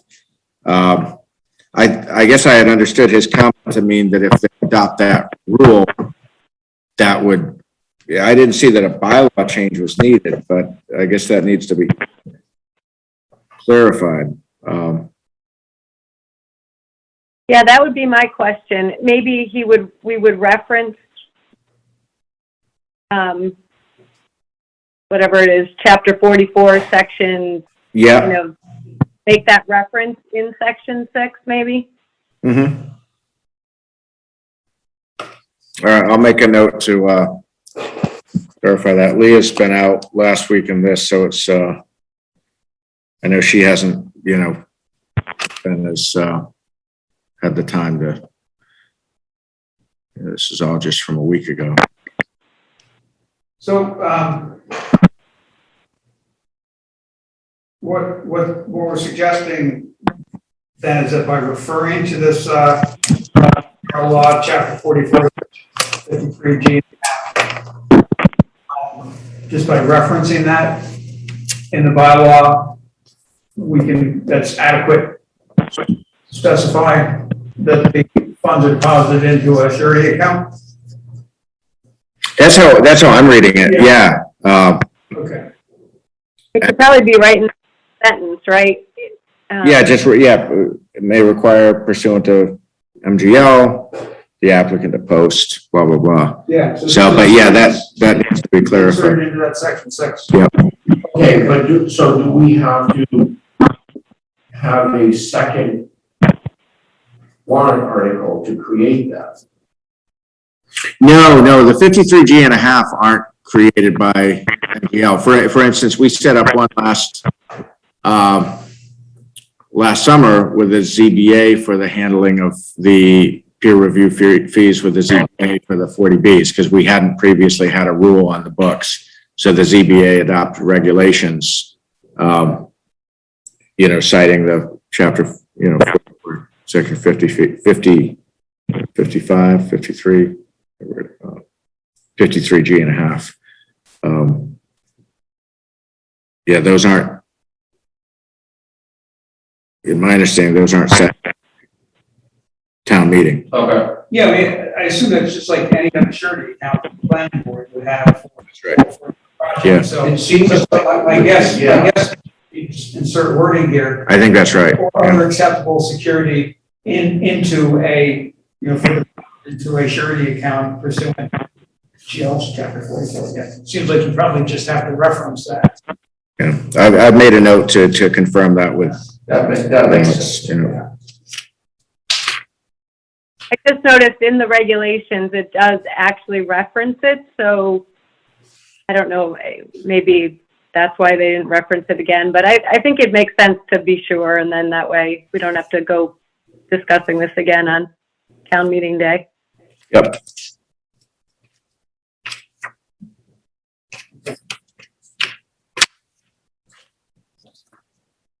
Well, those are all good points. Hopefully, there aren't any that we missed.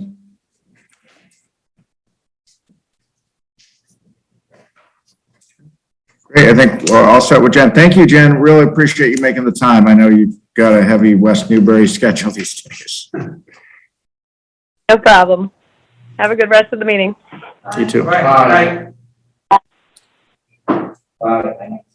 So I know we've got a few items ahead of this, but I do see Casey on and just want to be respectful of her time. Do we want to try to bounce? Although it's actually, the next one could maybe quite quick on the IMA for the regional agreements. I don't know. Should be very quick. Yeah, so this next one is regarding regional agreements with Amesbury. Prepare intermunicipal agreements regarding the regional vaccination clinics, et cetera. I think at this point, we're just talking about a two-party agreement between the town of West Newbury and the city of Amesbury. There is there's proposed agreement here supplied by KP Law. And essentially, we just have to agree that we don't believe there's a conflict. Because they're also representing. Because they're representing both communities. It's not the agreement, it's just the giving them permission to work on it because of. Right, and on the same, an agreement on the same, From the same council. the same council. Just, we're confident that there is no conflict involved. So Obviously, the agreement itself would then come, once they're given license to start working on it, that would then be drawn up and brought back to the board for review and eventually, approval. But I did hear from the chief of staff to Mayor Gove earlier today. I've been in touch with him a couple of times last week, and the mayor is intending to sign this and to consent to joint representation. So with her and with this board's approval, that would give KP essentially the green light to go ahead and draw up what I hope will be a 2 to 3 page, really simple agreement. Yeah, well, it should be sort of akin to the agreement that they did between us and Merrimack. Well, this is very different. Well, but in general form. Yeah, the form will be similar. Pretty simple. Yeah, that's right. Yeah. It's obviously for different. Yeah. Well, I think the only thing that I think could be administratively a little complicated, but Paul, we talked it over and I think it's, it's insurmountable. It's one thing, the reimbursement on the back end, once expenses are incurred. What I think is administratively a little bit more, complicated is on the front end. Does that implicate that the reimbursing party, Amesbury, needs to then on the front end authorize expenses before they're incurred, whether that's purchases or working, incurring of overtime or that kind of thing? And if so, we just need to make sure we're crystal clear on who on Amesbury's side has the authority to approve that or not, so it doesn't slow things down. I think going forward, I don't get the sense that's going to be a big issue, but we need to be clear about it, because with the pace that things were happening last winter, that would have been thoroughly impractical. I mean, things were going so fast, with the vaccine clinics, and, often the town wouldn't even know until Tuesday if there was going to be a clinic that weekend. And so that the administrative complexity of running the expense, not just through our internal reviews, but through another municipality, you can see that could start to get, if you have full-time effort to run a clinic, great, but that's not the fact. Yeah. So, but I think I have talked to Paul, and, he's got a great working relationship with the fire chief and the EMA people up there. And so he feels very comfortable that they'd be aligned in terms of what expenses are incurred. But those are the kind of things I expect a written agreement will spell out. Okay. Great, thanks. So I move that we make a determination pursuant to Rule 1.7 of the Massachusetts Rules of Professional Conduct, that the Select Board of the Town of West Newbury consents to KP Law PC representing the city of Amesbury with regard to the intermunicipal agreement for COVID-19 vaccination clinics as disclosed in the letter to the Select Board dated September 24th, 2021. Notwithstanding that KP Law PC also serves as the city solicitor for the city of Amesbury. All in favor, or second? All in favor? Aye. Great, thank you. There is just, the paperwork's in here, but I know I've briefed you about with the reimbursements from Amesbury, Newburyport and the status of those requests. We also put in just FYI, some of the summary accounting for the CARES and FEMA filings. There's a great deal of detail behind this, but this gives you kind of at a glance, it gives you a sense of the number of submittals, the number of reconciliations, and gives you just the slightest glimpse of the amount of person hours that have gone into all these CARES and FEMA. Stephanie and Jenny in particular, and I rolled up my sleeves and helped a little bit too, but the two of them have done unbelievable yeoman's work at keeping these expenses segregated, tracking them, keeping all the invoices, and then just some very complicated math in the CARES Act where you got 75% reimbursement of some, and then if FEMA funds, great, and if FEMA doesn't, then you submit for the other 25%. So that means the amounts you're submitting don't tally up to what you're showing on your own balance sheet as what you spent. And then they also round it. There's no decimals, so it's like the math doesn't work. I mean, it's been tough. So kudos to the finance team. Yeah, well, good. Thanks for them. Thanks, Stephanie.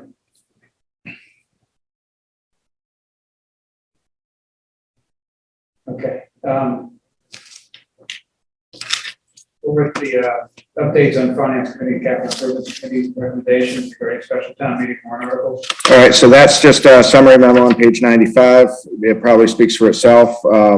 Any questions on that? I did want to draw your attention to the farm excise as having been, proposed for deletion, but I guess we'll get into that with the warrant.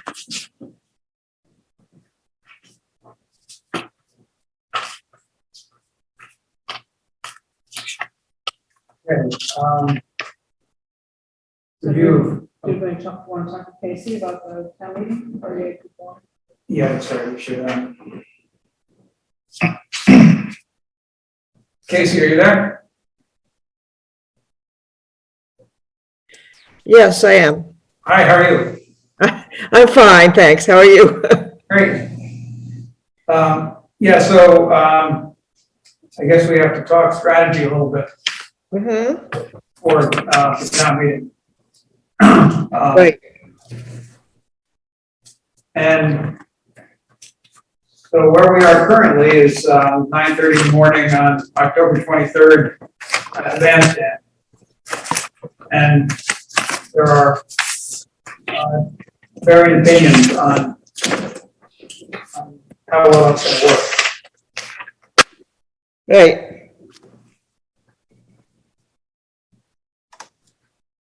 You have any thoughts? Well, I have conflicting thoughts on it. On the one hand, I'd rather try to have the meeting outdoors still because I think there's still a lot of concern about COVID. And that way we wouldn't have to, have people feeling like they couldn't attend the meeting because they didn't want to be in an indoor meeting. Obviously we can't have a successful meeting if we're competing with the soccer games. So moving it to the afternoon would be one option. I've got several friends and other acquaintances who are still very, very concerned about being in an indoor meeting and won't go to any kind of an indoor function and won't even let relatives visit if they're not vaccinated. So, and I don't know what the level of that kind of concern is in West Newbury because we do have a fairly high vaccination rate. And people in this area seem to be getting out and about pretty well, but then I've noticed lately that more people seem now to be wearing masks again. And I don't mean this as a criticism of any of that. I mean, I'm just sort of trying to get the pulse of how people are feeling about indoor meetings versus outdoor meetings. So I'm kind of on the fence about it too. It would be easier in some ways to just go ahead and move it indoors later on in the fall, than try to, juggle all the soccer teams and everything. On the other hand, it is a fairly short warrant, and I don't think it's going to engender a lot. Well, I'm always wrong about this, so don't take my word for this. But I don't see anything on the warrant that looks like it's going to engender a lot of discussion. So we might get it done really quickly. What do you think? What was the issue with the afternoon? I remember that was kind of discarded as an option. I don't remember why. I think, I mean, I don't think it was really spoken about in detail. I think maybe the board or at least some part of it had a concern about attendance, where a Saturday morning in mid-fall is a tough ask in the first place. Saturday afternoon really means someone can't go apple picking, maybe. I mean, no, I don't think anyone said that, but that was kind of the sense I got, is attendance. I think it might have been, I can't remember who it was, but it was. Sounds like me. Yeah, Okay. it might have been, wouldn't have been me. Okay, It kills the whole day. yeah. If I wasn't a select board member, there is no way I would go on Saturday. We'll put that on our posters. Well, I actually think that's our best option at this point. So, but if Archie, if you're not going to be there. I said if he wasn't a select board member. Well, I think there might be an attendance issue on an evening too. The warrant, from the point of view of just the general town voters, it doesn't have a big exciting item on it. We have to get 90 people, remember, it's not. I know, and it does not have an No more exciting item on it. easy way in, wild card, we need 90. Right. Yeah, I saw 9:30 by the soccer field was a twofer. You can watch sports and town meetings. Well,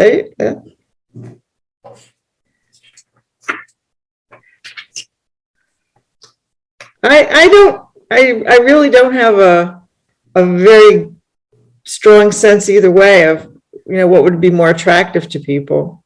I understand about the Saturday afternoon. I mean, yeah, but not everybody goes apple picking on Saturday afternoon in the fall. So it might not be that bad. I understand, because I talked to Angus today, that, there's sort of a necessity to make this decision because the time for getting the booklet out and everything is a bit short. What did Wayne say, what was Wayne's, feeling about, the page school, behind the page school? Well, he's on, so I don't want to speak for him. Okay. But I think, yeah, I mean, the other option down at the middle high school, there's big parking. There's right now a tent. I don't know if it'll still be there in a few weeks, but there's a tent set up down there. Wayne, I see you turned your mic off, or on. Do you want to weigh in on the page? We haven't looked at the logistics part of it. I mean, can we pull it off in 3 weeks and drop everything that we're doing? Oh, we could do everything like that. So that's an option.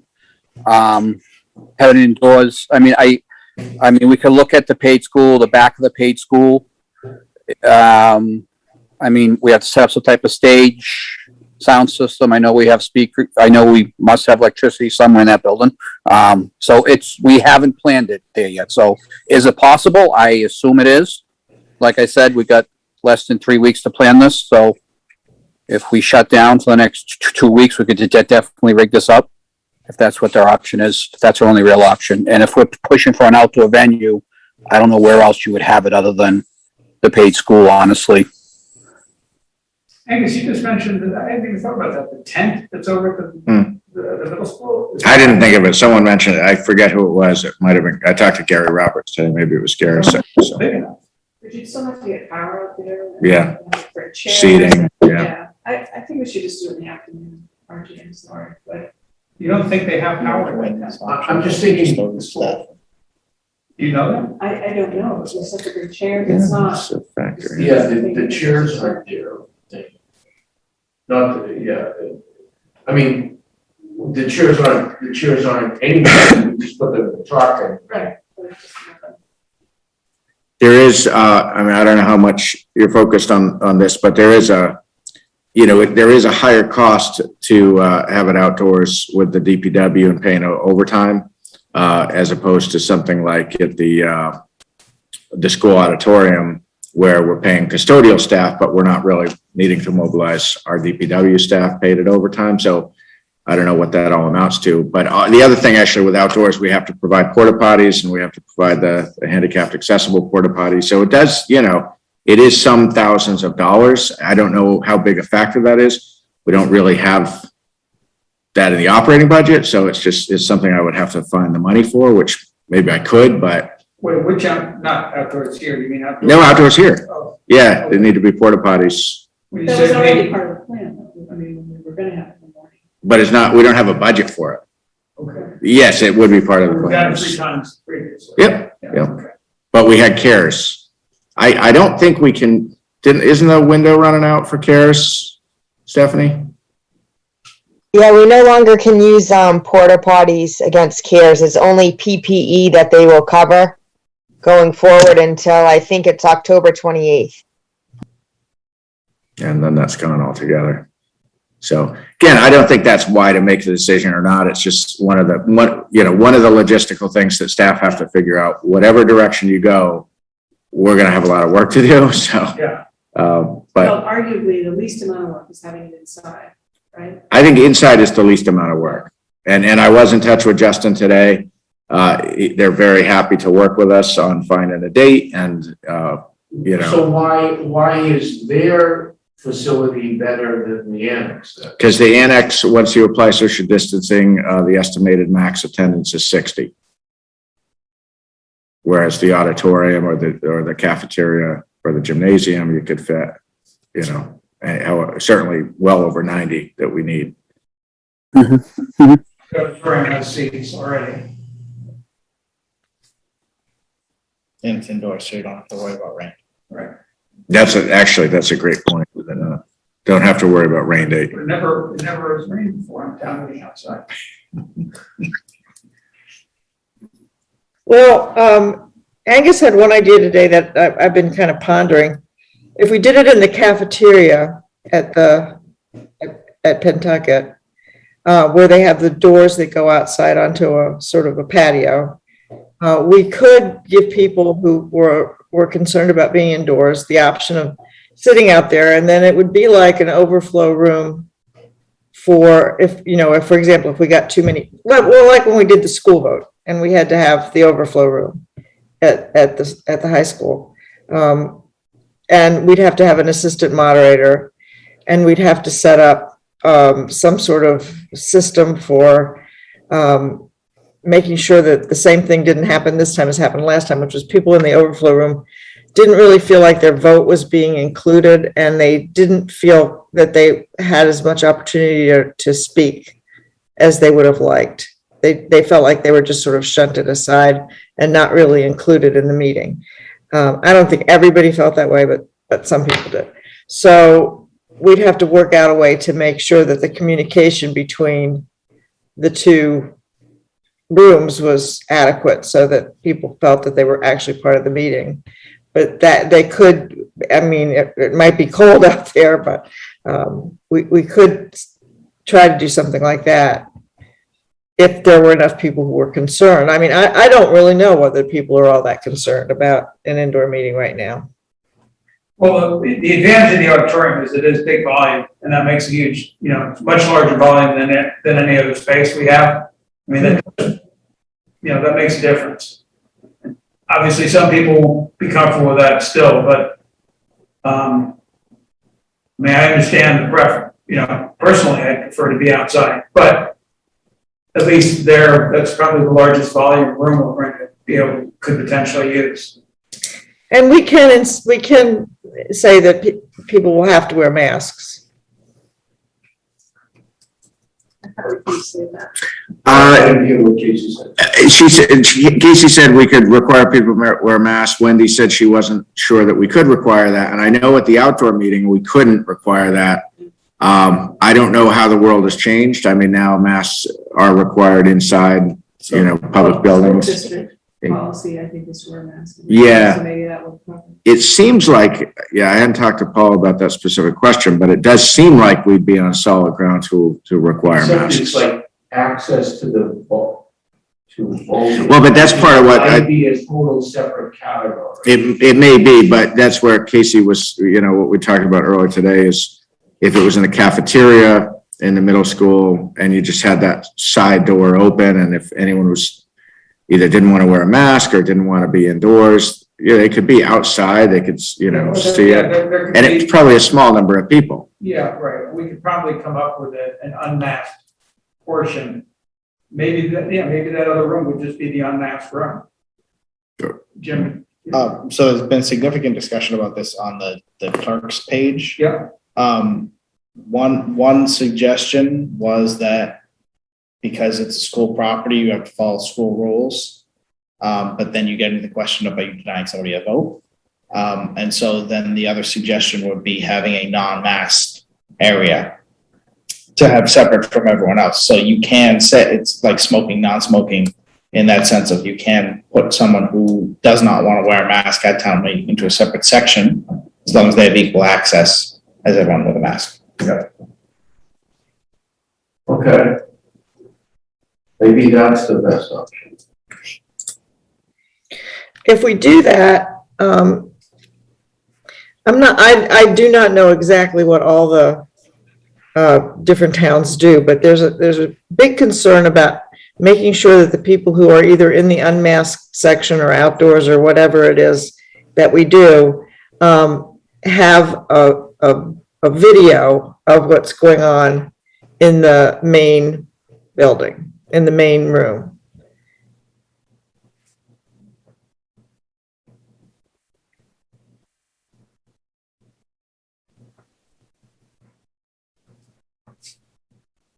Because we'd have to find out what capacity, if the school has capacity like that already, and that we'd be able to use. And we'd have to do something.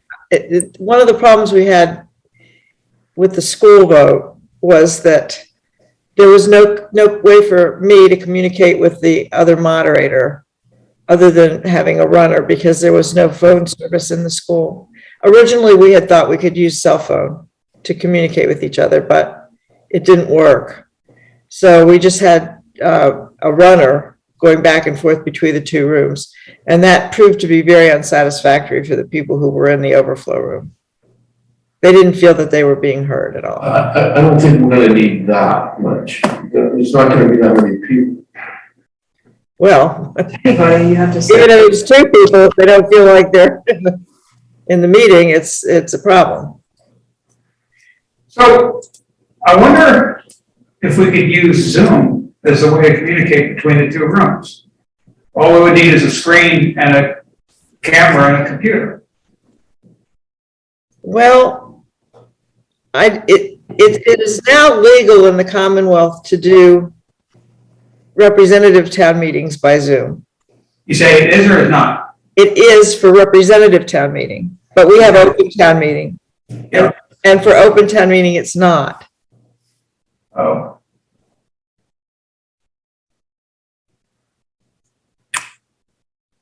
But I guess, the key thing for the board, I think tonight is date, time, location. Right. And then if that decision is indoors or wherever that decision is, then, we got to figure out those details, but the board tonight doesn't need to figure out, Yeah, you know, right. Well, the yeah, AV we need, at the same time, details. we need to make sure we don't come up to a decision whether That's not gonna work. there's a barrier that Yep. makes that decision not work. Yep.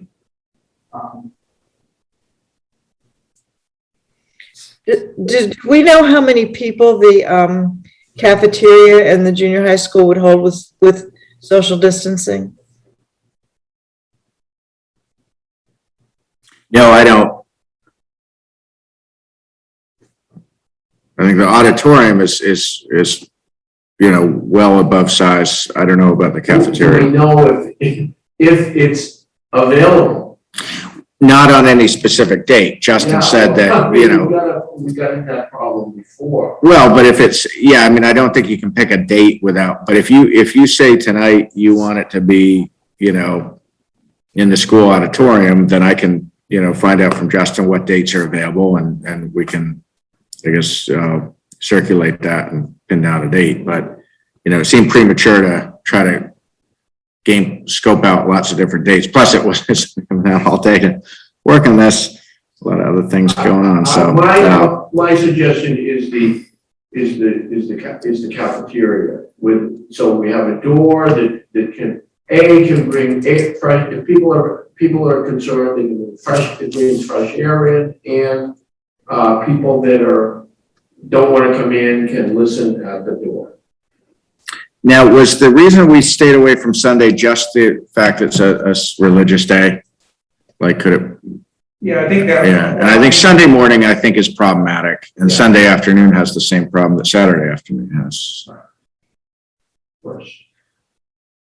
Is the school busy on a Saturday morning? No, the school's probably available on a Saturday morning, but, you know, historically, up until COVID, a special town meeting would always be, you know, a weeknight, typically, I think always a Monday night. So if it was going to be at the school, I would think that would be, you know, the assumption is to start with a Monday night or some other weeknight, subject to availability. I mean, honestly, up until today, we've kind of assumed we're going forward the 23rd during the day, you know, and even Thursday night at Park and Rec, there were real concerns, but we thought that's the plan. But after today's meeting, we just don't have great confidence that that would work. Or even if we think it would, it might not, and we just, right. Yeah, well, I mean, I was still an advocate for that, but I don't work. I know, I heard what you just said, but, not just my call, but it was just my call. I continue at 9:30 on Saturday.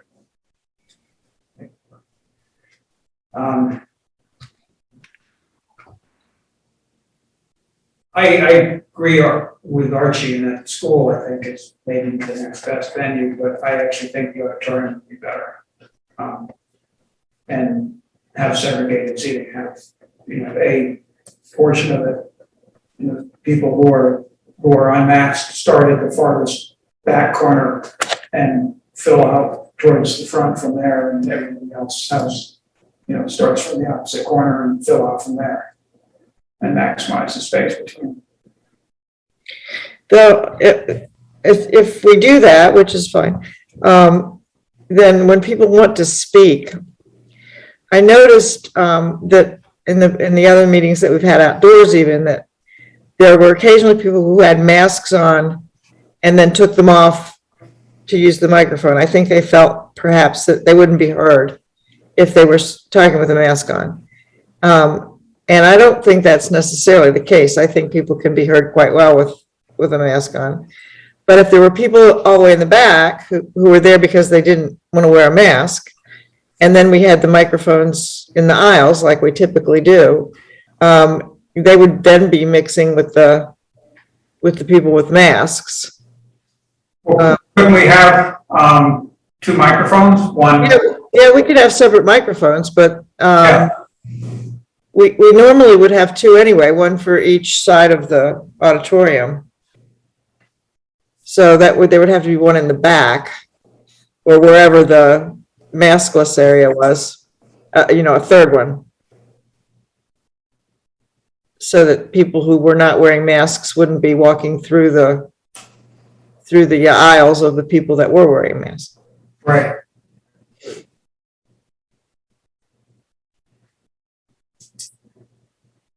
If you want to do it inside, I will be happy to help work out some of these details, because although the one that we did inside in the school for the school vote was a success, and I think people generally thought it was a success. I don't think that there was a lot of grumbling about it, but I would rather not have any grumbling.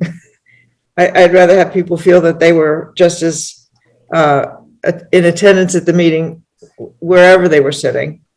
If the one advantage of the cafeteria is what we've all said, that, you know, there are doors right there and people could sit outside and we could somehow arrange for a remote operator and a video.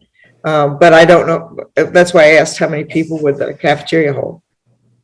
Because we have to have enough space to hold 90 with social distance.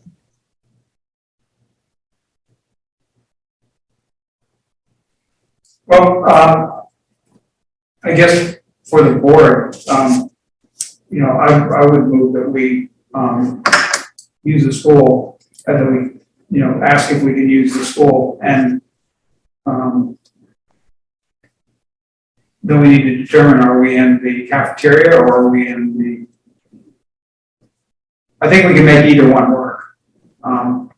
I personally think the auditorium would be better, but Archie thinks the cafeteria would be better, and I don't know Wendy's perspective, so maybe part of it will be based on availability as well, and capacity.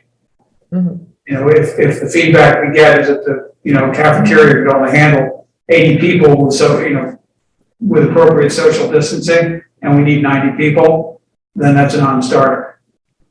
Yeah, that's 90 residents plus some number of non-resident staff and so forth. Right, yeah, so probably need really minimum capacity of at least 120 people. 110, yeah, 120, yeah.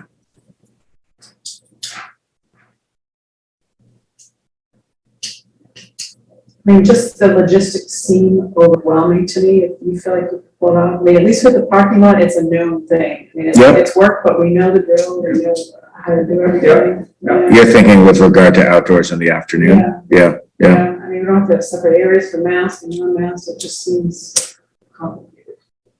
But You know, we'll proceed whatever direction the board sets. I think, I do think the outdoors at the same time, I do think is problematic, but outdoors in the afternoon or outdoors on a Sunday afternoon, maybe, you know, we could work with that.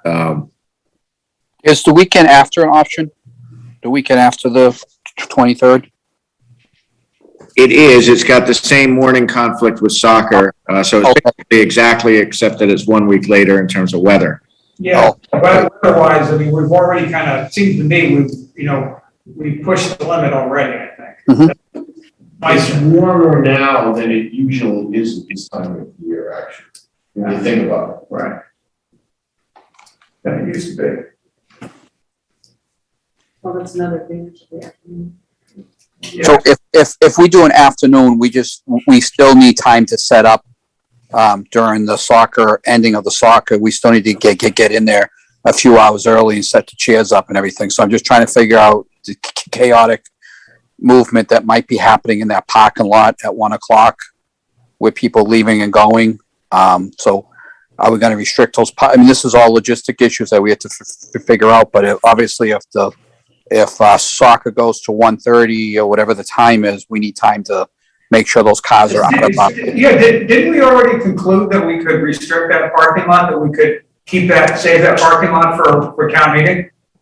Mm-hmm. Yeah, it's really not necessary. Both groups of people that were there on Saturday morning, there was space in the lower lot, and they just chose Okay. the other lot, yeah.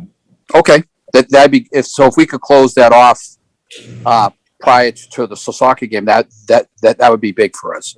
Yeah, we might want to change the approach, Wayne. You know, instead of approaching up from the Bachelor Street lot, we might want to approach from the direction of the 1910 building. 100%, correct.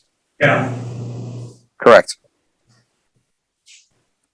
So we can make that work, obviously, because we could have all the time in the world to set up and without conflicts. We just need to move on. So okay, I'm fine with 2 o'clock in the afternoon, Archie, sorry. I move that we, I mean, no matter what we do, it's a bad decision, it could be bad weather. You know, whatever happens, it's gonna be, no one's gonna be happy. right. Right, there's a million things that could go right and a million and one that could go wrong. Well, we need to enlist Park and Rec to get all those parents to come to the afternoon, since we freed up. Well, I gotta tell you, I got one email or one text from somebody whose name I won't mention, but you've heard recently, and,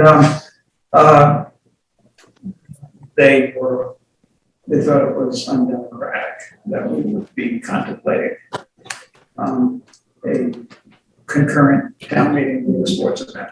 So, based on that single person, I'm counting on tons of parents attending. Right. What would be undemocratic? All right, let's not. We're not going. All right, so it's 2 o'clock good time? What's that? 2 o'clock good time, or Sure, 2 o'clock. I wish we could do it earlier. can we? We do Well, I one? mean, other people were objecting, they'll be wrapped up at 1:15. I thought we could do 1:30.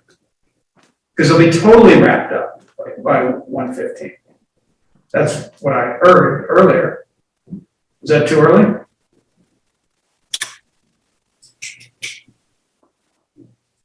I don't have a crystal ball. I'm not putting you on the spot. It's like, you are. Okay, I'll stop looking.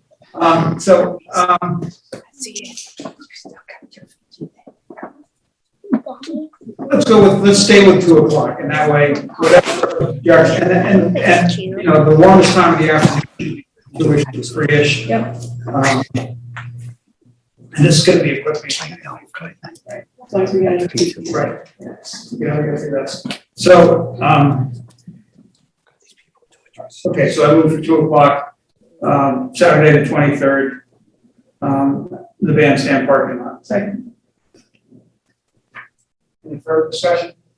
All in favor? Aye. I guess. Okay. I need to ask you all a question. I was not giving my full attention to the entire meeting. And so I was sort of waiting for us to be discussing this, and I was sort of doing other things. And all of a sudden I realized that you were discussing a zoning bylaw. And I didn't know exactly which one you were discussing at the time. But someone said, well, maybe we'll have to change it on the floor of town meeting, which really raised a red flag for me. Because zoning bylaws are very difficult, articles involving zoning bylaws and the motions that come from them are very difficult to amend because of the open hearing. Excuse me, Casey, it's actually it's a town bylaw, not a zoning bylaw.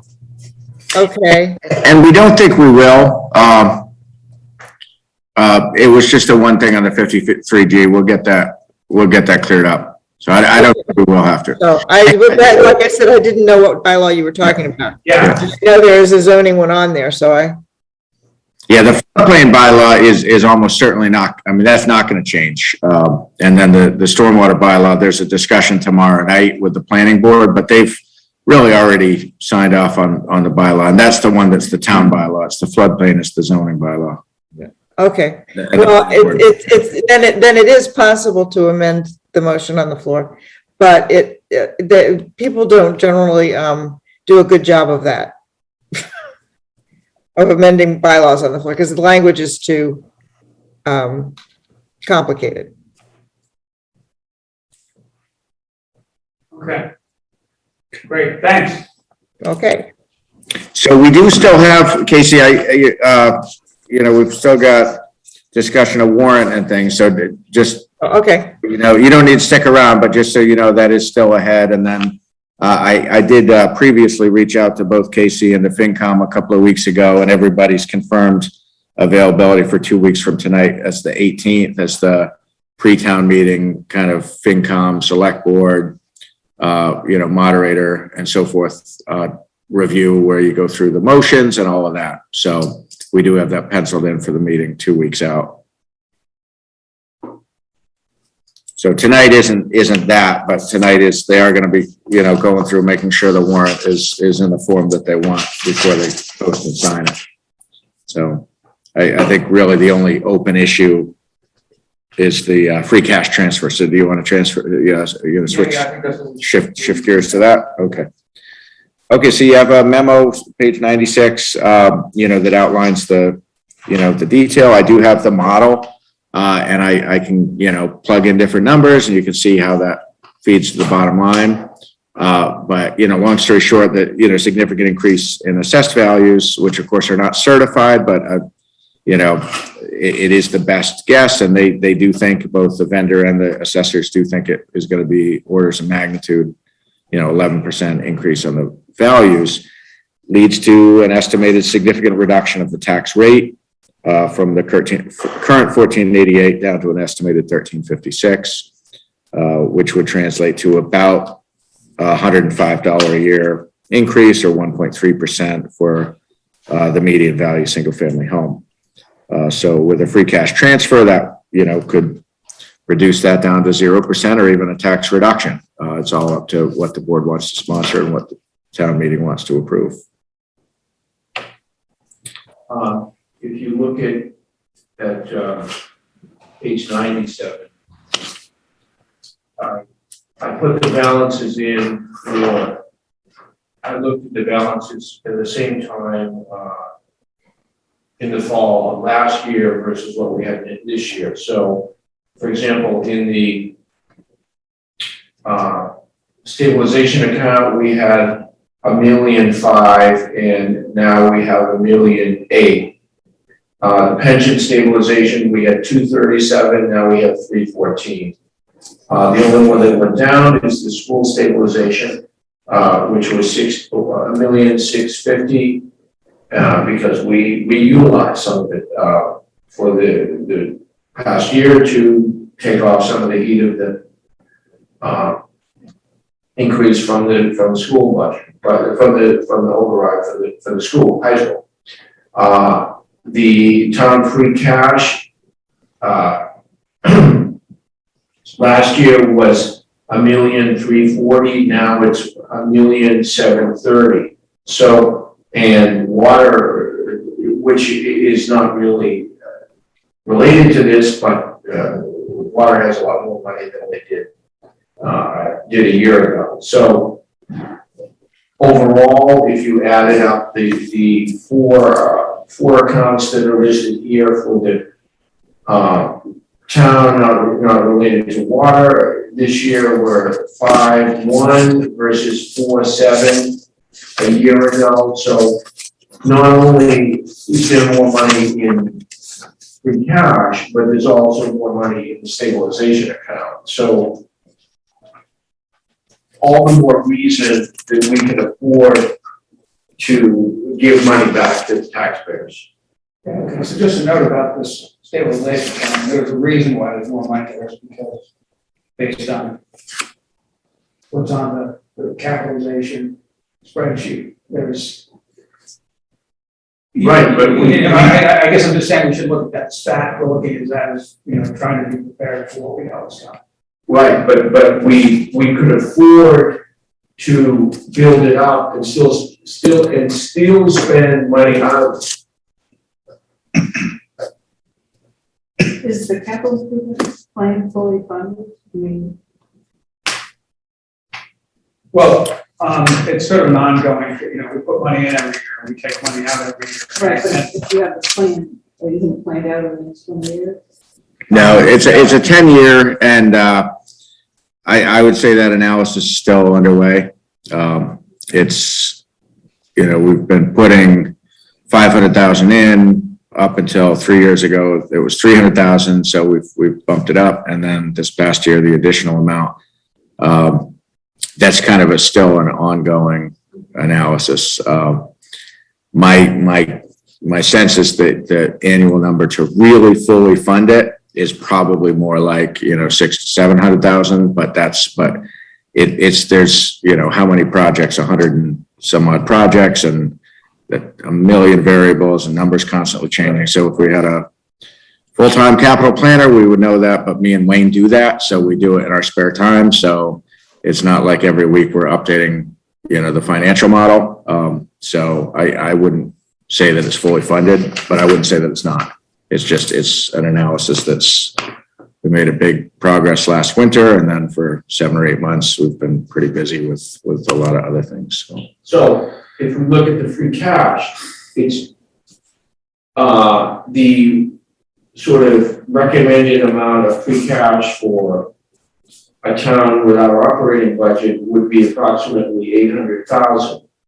And we've got more than twice, not twice that, more than twice that.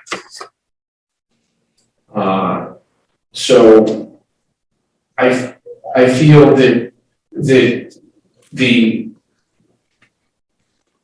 free cash indicates that we've been budgeting conservatively in terms of how much on the expenditure side, and that revenue has been better than expected. So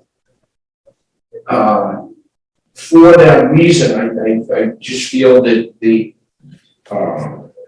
this isn't money that people voted on with an appropriation, that this is money that just was, in a sense, it's over taxation, and people didn't vote on it to be appropriated to a specific need. The need, they voted on a need, say the police department, and less of the police department budget was utilized. And so therefore, I'm just using that as an example, don't hold me to the police department, but therefore that money should go back to the taxpayers, because it wasn't, at least some of it, because it wasn't, there wasn't a specific need that the voters voted on. That's the way I look at it. Yeah. So, I think this is good to have the, thanks, Archie, that's what Bridget said there. So there's a hypothetical scenario of free cash transfer amount of $200,000 would result in an estimated tax rate of 13.36, which even taking into account estimated increases in FY22 assessed values would result in an estimated $0 and 0% increase for both the median and the typical single family home. So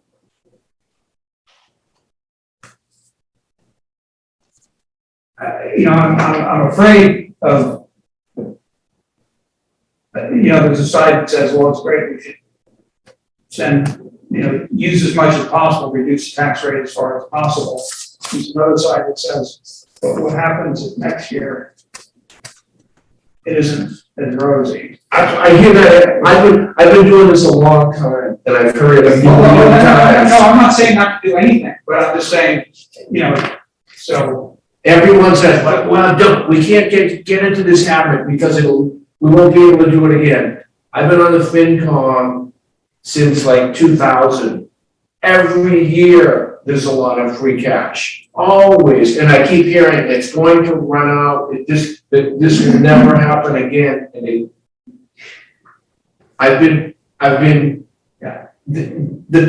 people that have said that have been proved wrong 20 years in a row. So this is something that the FinCom typically supports, the free cash. The tax rate. Well, they. I'm just asking the question. They would rather that. They would rather that it would be figured out ahead of time, at budget time. They don't like doing it after the fact. Yeah, I mean, some of you definitely can't generalize, because obviously there's many of them. There's different opinions, and there's different opinions year to year. I would say Archie's got it just right, that, they don't want there to be underspending and turnbacks at the end. They feel that's a flaw with the budgeting. Some of them have articulated that over the time. But a couple of budget lines illustrate, some of the issues. One is we fund a FinCom reserve each year. In a typical year, that's not used at all. So whether that's 60 grand, or I think in the current year budget, it's much, yes, I think it's even 90 or something, but whatever it is, might not be used at all. So that's all going to be a turn back. But would you not budget that? No, of course you would. So it's not that simple. Another thing is fire is a great example where obviously with a call firefighter, call fire department, there's only a, base amount of recurring costs with the chief and the administration. Most of that is budgeted for training, for calls, on-call pay. In the course of a year going in, you have no idea how many fires there will be. The Board of Fire Engineers has typically put in what has proven to be a pretty conservative budget, meaning significant amount of turnbacks. But, does this board want to be the one in the budget process to say we shouldn't be budgeting in case there are a lot more fires? I mean, it's an oversimplification. There are going to be turnbacks in every budget year. I think in the current budget year, or certainly the last one, I think the budgeting for the recycling costs turned out to be pretty conservative. Because going into it, the market was wildly fluctuating month to month. The per ton cost was all over the map, from $13 a ton to $90 a ton. I mean, it was wildly fluctuating. So the Board of Health and the budget they proposed took the peak amount, annualized it, and that was the basis of the budget. That proved to be much more than was needed, and perhaps in retrospect, hindsight's 2020, but at the time, who was going to say, we know better than you, that we think it's going to be $40 a ton? No one knew, so they budgeted conservatively. So there will be turnbacks every year. And then there's different things like, we've had different short staffing issues of, periods of time where one or another, position's not filled. And so there's turnbacks because what's budgeted for the annual salary isn't paid all year. So there's, 100 different reasons for turnbacks. In the aggregate, they've been on the order of $500,000 a year. That does suggest to me there is room to tighten some of those, but some of the most difficult ones are the things like fire. But I don't think it's a bad thing. It's like a surety bond. It's kind of, look at it that way. Or you have a contractor that needs to buy supplies to fix your roof, and you give them an ability to spend money, say at a with a lumber company, but you've got $20,000 worth of lumber that you can buy. If you don't use all the lumber, you don't leave it with the lumber yard. You give it back to the person who gave you the line of credit. This is kind of the same thing. We didn't use all the money that was asked of the voters, but now it's especially it's $1.7 million. That's a really huge amount.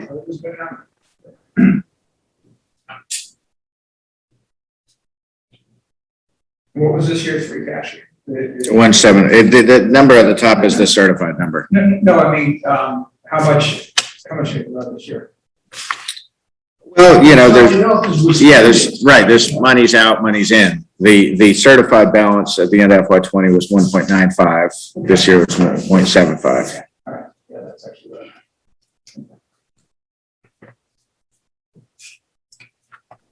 So I would It was actually that we reduced it by $200,000. When I look at it from last year to this year, the certified number. Meaning that we didn't over budget very much. No, you swear. Right. I don't think the budgeting is so bad, because we get to we make the mid-course correction. And I wasn't saying it was a bad job. Yeah, it was just, But people always say, this isn't gonna happen again, so we can't get used to it. But it always happens again.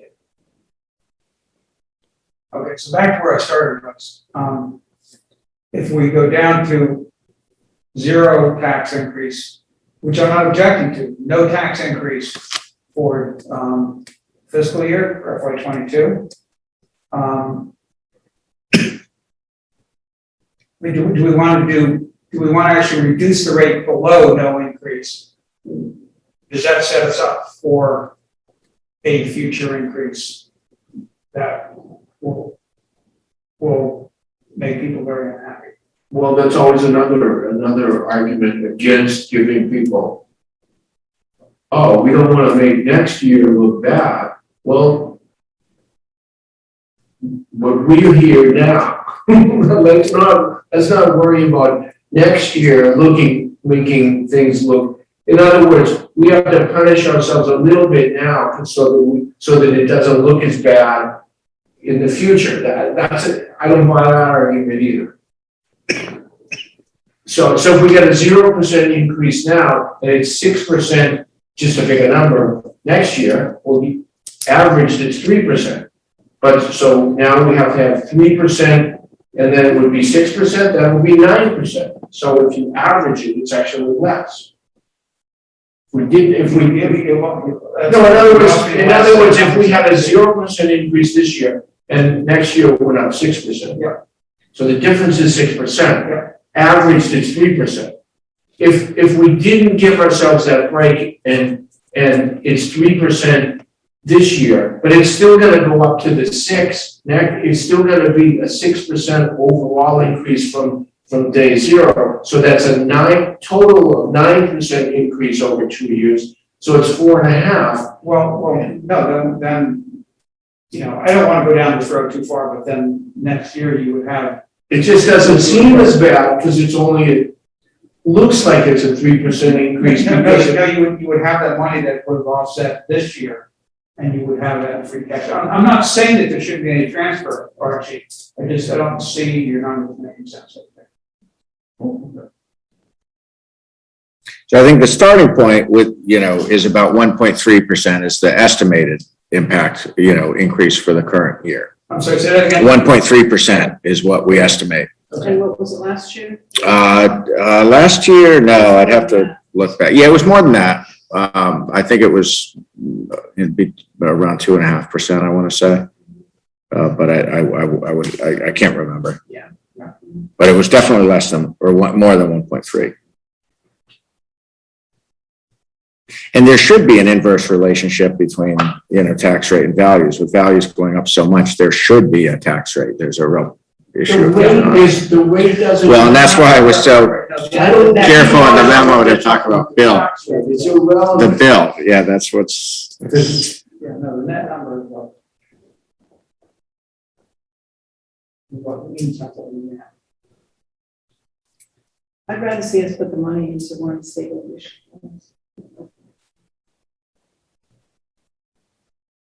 I mean, it's already money that's been spent, with a taxpayer. It seems kind of gimmicky to get the taxes back. It's only, how much is that per household? $100 or something? Well, my model. 105 based on $200,000. You know what I read? It would have been 105 without the $200,000.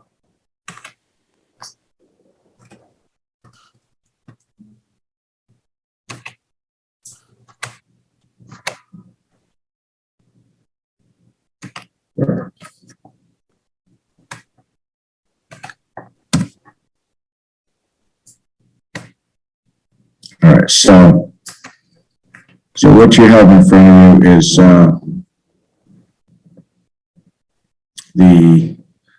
this takes into account basically the properties by decile, so 10%, 50%, the median, and then Christian did a estimated typical, which is very similar to median, but he is basically taking into account that the increases in valuations are skewed slightly higher toward the higher end homes.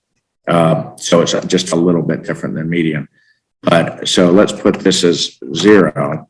That's our starting point. And so you got the 50th percentile, 1.29%, about $105 a year.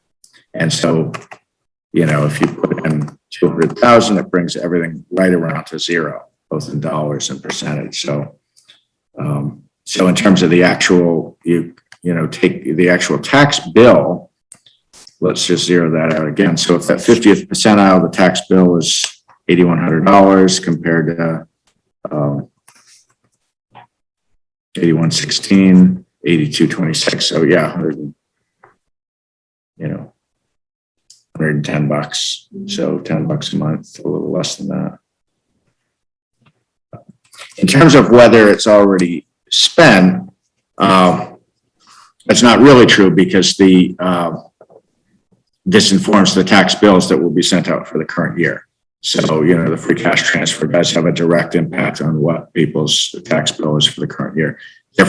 Their initial tax bills will be based on the prior tax rate. So with the tax rate going down, their third and fourth quarter bills will be lower. Often it's the other way around. So that'll be a pleasant surprise for people when they get their third and fourth quarter bills.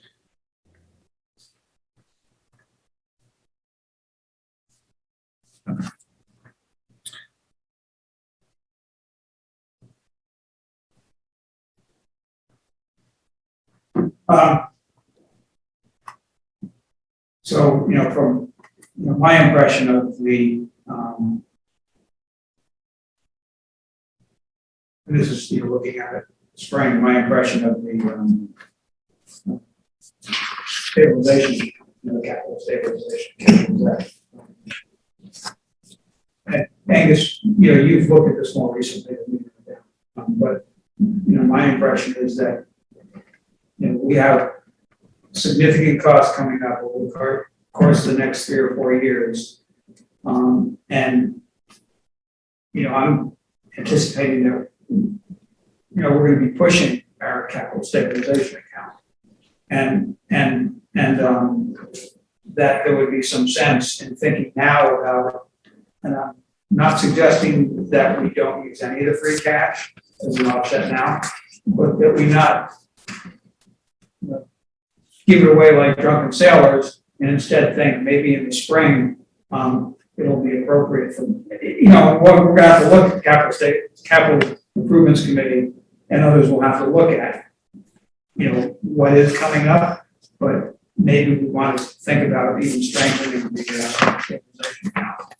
I think that's correct. I think the way that, part of what's happened over the last 2 years or so with the stabilization, the capital program being totally retooled and significantly, updated with a lot of new information, is with each department giving their projects and their priorities. Just by nature, this happens everywhere, is people tend to front load. So even if they think they're spacing them out, they're not spacing them out of over 20 years, they're spacing them out of 5 years. And so you end up with gridlock in the first couple of years, where you really couldn't, once you layer DPW over fire, over paid school, over town buildings or whatever, like the bottom line would show. And I think, years 2 and 3 or 4, bottom line amounts, 2.3 million a single year, that we're not going to do. Not only because we're not going to have the money, we don't have the project management capability to do that many projects at once. I mean, right now we have many more projects with funds appropriated that DPW is carrying forward than they have the manpower to do. It takes a lot of time to scope and bid and contract and all that. So things like the town hall project, the hope was to get that started this fall. It's not going to be till next year because there's just only so much manpower to manage those projects. So those are going to naturally space out. And I think that's the thing that, with the capital committee, that we need to kind of space those out more realistically over 10 years. Same thing with the water main replacements. If you look at what the water department provided, it has a lot of those in the first 5 years. That's not, in fact, going to happen. They just need to be spaced out better. I think, there wouldn't be enough funding or project management capability to do all that, that soon. So, but I think that, we got to get to what's that correct amount to put in year after year, so that in each of the 10 years of the program, you have enough money. With that said, I've never known a community that had a fully funded stabilization plan or capital plan. It's not to say that shouldn't be the aspiration, it should, but very often, project costs go up each year, and it's hard to keep up with that. And that's why there's a lot of deferred maintenance in every town. So I think looking ahead, it's easy for me to envision that within the annual operating budget, that 500,000 transfer into stabilization starts going to, say, 600,000 or 650, and that starts to be the new normal. And with the debt service that we're paying off, that can be absorbed without any bottom line change, because we do have a lot of Just based on the expired. trend in cost of equipment right now. Yeah, You know, there's probably been 10 to 20% cost of all sorts of stuff across the board this year. I mean, somehow we need to account for that in capital stabilization. And we're not gonna do that today, but, so keep in mind, the amount you put on the warrant is commonly understood as the ceiling. Yeah. You could always do a motion less than that, but typically not more. So that's really the question on the table. It's what's the most amount that you might get behind or want the voters to have the option? Because you could, on the floor of town meeting, say, you know, we estimate that this amount would be this tax impact and this would be that, and the voters decide.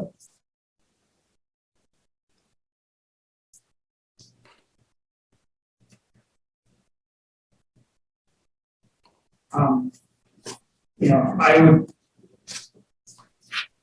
I think a 0% median and typical single family home increase would be a reasonable thing.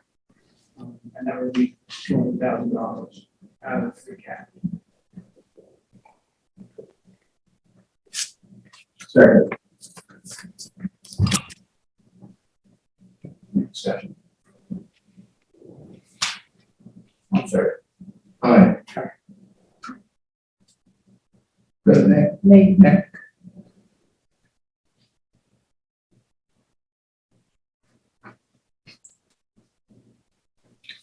So, okay, great. That's what we'll put in the warrant.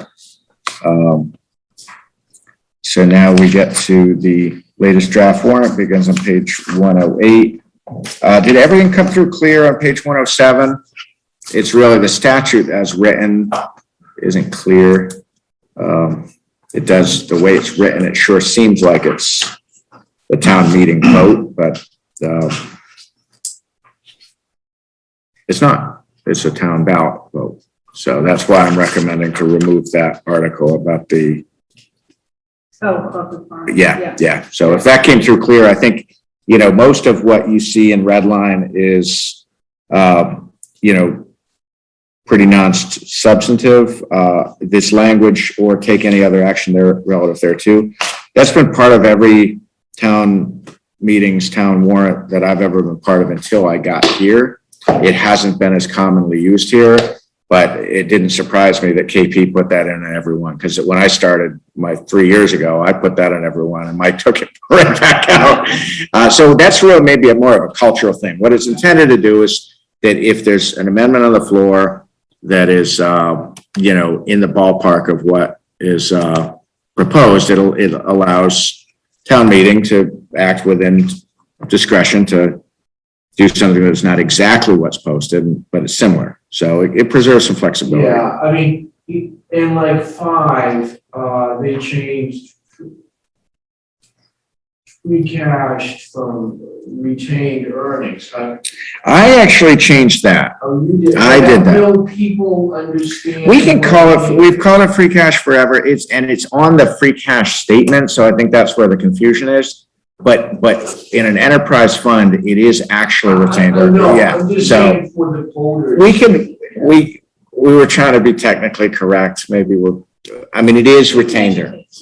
It's, you know, and I did it on the same thing with the summary table. I changed the heading to retained earnings, you know, for this thing that would go in the FinCom booklet. Because it is retained earnings. I don't know. I mean, we can, it doesn't matter legally. It's, yeah. Let fewer questions at town meeting. Yeah. So it comes on the free cash report. So maybe that's why it's been called free cash over the years, but so it's your warrant. You can. I'm happy with retainer. I think it is a good opportunity to educate. Legally, that is what it is. Archie, that was a good catch on 7 to keep the available funds instead of capital stabilization. Archie pointed out that preserves the option that if the motion proposes stabilization and you don't get the 2/3, if you've written it this way, you still have the option to do a follow-up motion from free cash and get the majority. So that was a really good point. We got all that for cash.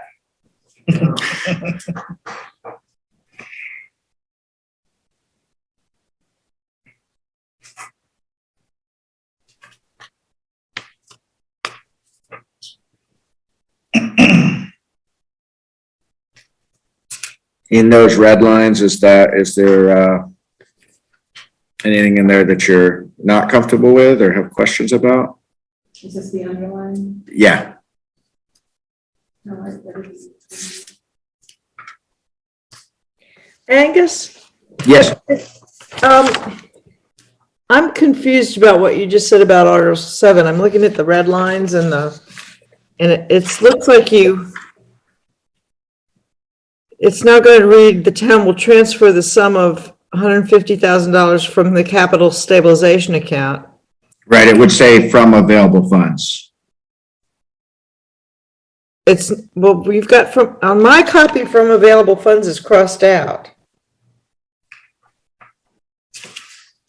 Am I looking at an old copy or something? So yeah, I sent it out Friday. Archie, or whenever I sent it out. Yeah, Friday. Then Archie changed it, and then I updated it for your packet, which didn't get printed till Saturday. But I emailed it to you, Casey, on Friday. So yeah, I changed that on Saturday. So now it's back to from available funds. Correct. Okay, all right. That's the only change I I made on Saturday. That's Okay. the only change. The motion You was, could change it. yes, But if it says it has to be from capital stabilization here, then you're locked in. correct. Yep, no, Right, you're correct. right. Okay, it's because it was crossed out on the one I'm looking at that I got confused. This cross out, that's why. Well, the one, I did send one out Yeah. last week. Yeah, so she doesn't have that. So, Yeah. Yeah. That was okay. So one question you guys asked, a meeting or two ago was on Article 4 and the kind of, you put in a stipulation on the motion, which will be in the motions. I didn't go ahead and make that in here because I think there has been kind of a tradition of some deference to elected boards to put articles on in the form that they want them on. And even if the motion's going to be different, I didn't know that we wanted to get into redoing wording of, when the elected Board of Health put in language specific. Yeah, I just didn't know if we wanted to go down that road without consciously having that discussion. Because I think, correct me if I'm wrong, but usually if a board sponsors an article, it's often put on, substantially as they. That being the Right. case, then, so historically, the last three meetings, the one appointed individual on the select board has read all articles, but traditionally, it hasn't been uncommon for for the supporting department To read it. to read it. Yep. And I guess in this case, we probably want to make certain that we follow the newer format where the select board, a select board member reads it. Mhm. And, and I did notify the Board of Health and the staff that was, the board, the select board's support was contingent on that revised motion. And I talked to Paul about that. They didn't have any concerns about that. Of course, now we have some momentum toward actually having that agreement that we're wanting to have. So. Right. Which is great. Okay, well, I move that we approve the warrant for special town meeting as presented here. As a working draft of 10 Can I ask another question, Angus? So I heard what you said that our town council put in all these take any other action relative theretos. I have no idea why they want to put that in there. The rule that we go by is that nothing can be discussed that isn't covered with under an article on the warrant. Is the intention of this to just make everything just a free-for-all, or, why would you want that in there? I mean, if the warrant articles are supposed to be the agenda, and we're not supposed to discuss anything that isn't in a warrant article, why would you want to put in something there that just sort of opens it up to any interpretation anybody wants, and then I have to be the one that makes a decision?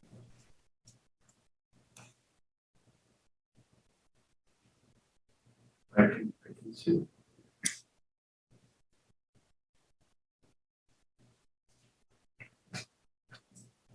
I don't know an example. It's new wording to me. I commonly think flexibility is a good thing, but I'm not sure what flexibility will, what exactly is an example of this. Well, Like in Article 6, okay, just to pick a number, like it says that the water department can pick a 3/4 ton pickup. Well, any other action related to there too, could it say, well, you can buy one, but it can't have a plow? I don't know, is that the flexibility that is throwing in there? well, no, because we always have the right to prescribe the use of funds. You know, if we're gonna appropriate a certain amount of money to buy a pickup truck, we have the right to say, we move to, raise and appropriate, $100,000 to buy a new pickup truck, with the proviso that it cannot be a Ford. You know, and we can do that if we want to. So you don't need this to give you that kind of power, or whatever you want to call it. But, so we're going along and we're having this conversation, sort of like you just had about the free cash. It was an interesting conversation you were having about, what to put back into stabilization. And all of a sudden somebody says, oh, well, I think we should just completely eliminate free cash altogether, or it's some stupid thing. And you could say, well, it's relative to this motion, but why are we accepting this? This is ridiculous. I don't understand what that's supposed to do.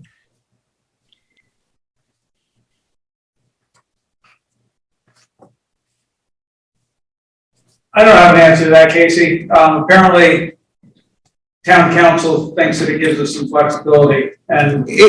Yeah, that's right. And but I think, Casey's point's not, her point's correct. It does kind of put her on the hot seat in terms of what's within that.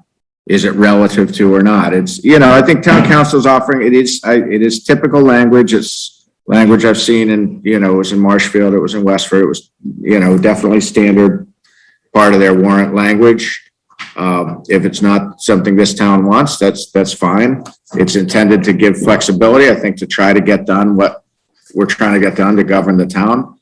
But if we want to lock in what we've got, the town can do that. It does, it means if someone does something a little different, could someone contest that that's outside the scope of the article? But I hear you, Casey, you've exercised that discretion anyway, without that language in terms of what things. And in fact, when I first became moderator, the previous moderator told me unequivocally that you could not make a motion to appropriate more than what was in the warrant article. If there was a dollar amount in the warrant article, you could not make a motion to appropriate more than that article. And that's the way it read in town meeting time's gone through a couple of revisions over the years. And that's the way town meeting time read at the time. Now, I've been the moderator so long that things have changed over the years. And we had this big, long discussion at the Mass Moderators Association one time about how much leeway do you give in terms of the amount? Because say, for example, you wanted $140,000 to buy a plow and it came in at $145,000. Does that mean that you can't ask for the $145,000 when clearly the intent was to buy a plow? And the current wisdom on this is no. The $145,000 is definitely within the scope of what people wanted to do, and it was just a question of the amount that they thought they were going to need was not insufficient. And so that most of the moderators would have ruled that that was within the scope of the article. But there was just one in Newbury last year where they doubled the amount. And it had something to do with the school. I'm not sure exactly what. And they came up with some sort of a weasel worded thing why it was okay. But I talked to the moderator about it and I said, I wouldn't have accepted that one. I mean, you know, has the town been warned of the business before it? You thought you were going to come in and ask for 15 million and they came in and asked for 30 million. I don't really think that's exactly within the scope. So that there is a lot of importance, I guess, or whatever, to the moderator having to make these decisions about, you know, whether something is within the purview of the article or not. And most of the time, it's you know, it's pretty clear to everybody what's going on, and it's a kind of a non-issue. But if this thing's just so vague that it basically says, well, is there anything else you'd like to do with this article? I think that's a lot. You know, I think some of this stuff is tradition because in our church warrant, we've always had an extra article. So you go through the articles and it's the normal stuff. And then there's another article at the end of the warrant that says to take up any business that may legally come before the parish. Well, I said, well, no more business can legally come before the parish. It wasn't on the warrant. If it's not on the warrant, you can't bring it up because people didn't know you were going to discuss that. Okay, so what would it, at this point in time, okay, so there's a motion Yeah. and I believe it was a second. Yeah. At this point in time, I mean, we can I can withdraw the motion. Does anybody on the board have a feeling for this? Does anybody on the board care if that is there or not? No. Okay. Can I just, before you go, I would suggest there might be specific articles where you might want to keep it. Okay. And so for instance, like the budget amendments, you know, we've got maybe not, but you know, we've outlined those clearly. They'll be in the FinCom book clearly.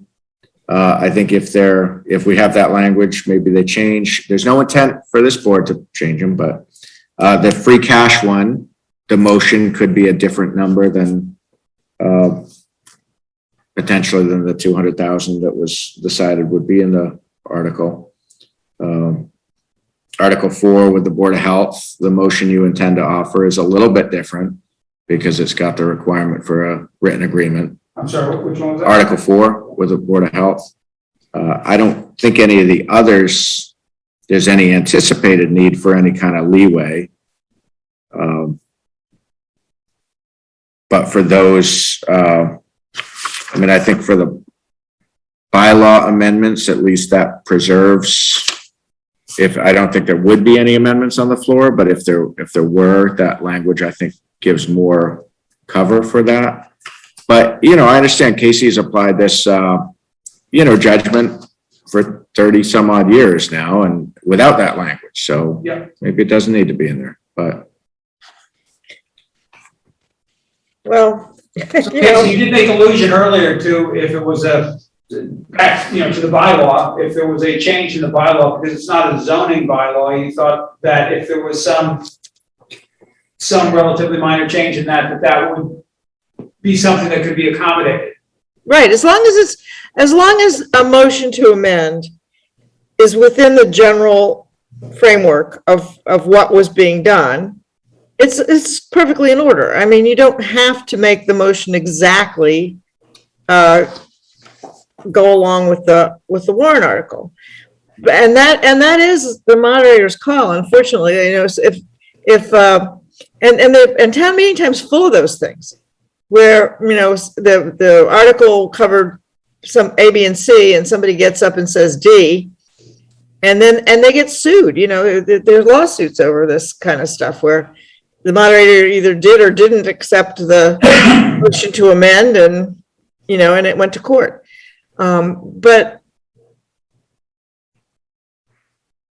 Okay, so to move this along, yeah, um,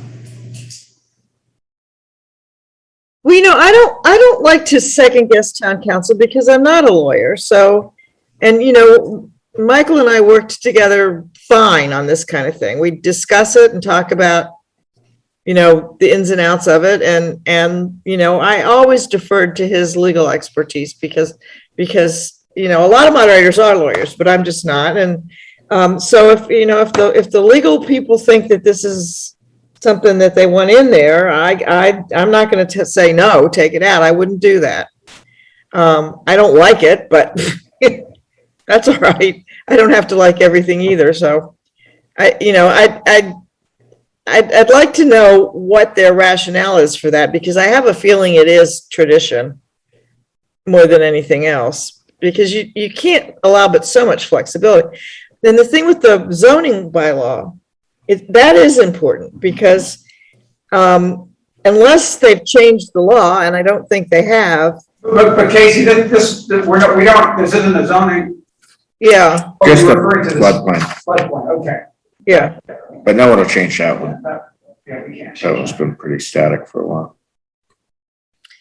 So, you know, So I guess all in, all out. I would just as soon go with what town council recommends.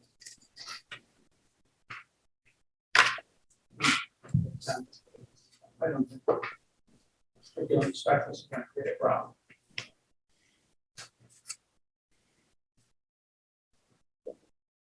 So I'm going to keep my motion. Okay, so we got a motion and a second. All in favor? Aye. I don't think it affected you. Chair, if I could just run to the next one real quick, I'll be right back. I'll just be quick.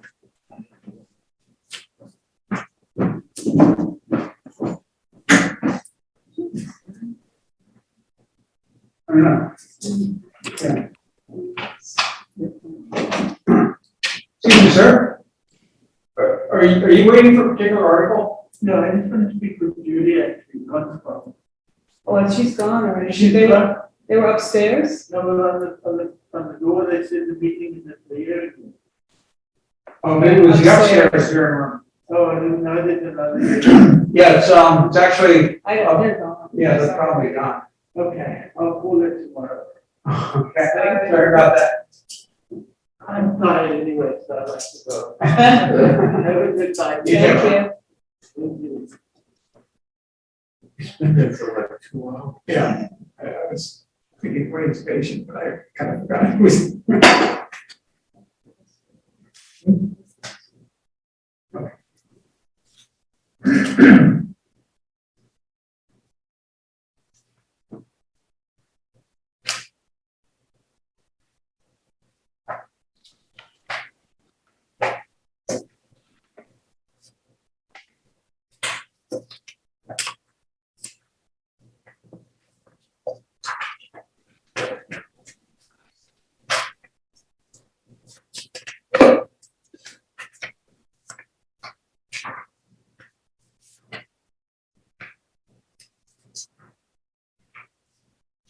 We missed it at 9:15. Yeah, you're working on the mountain time.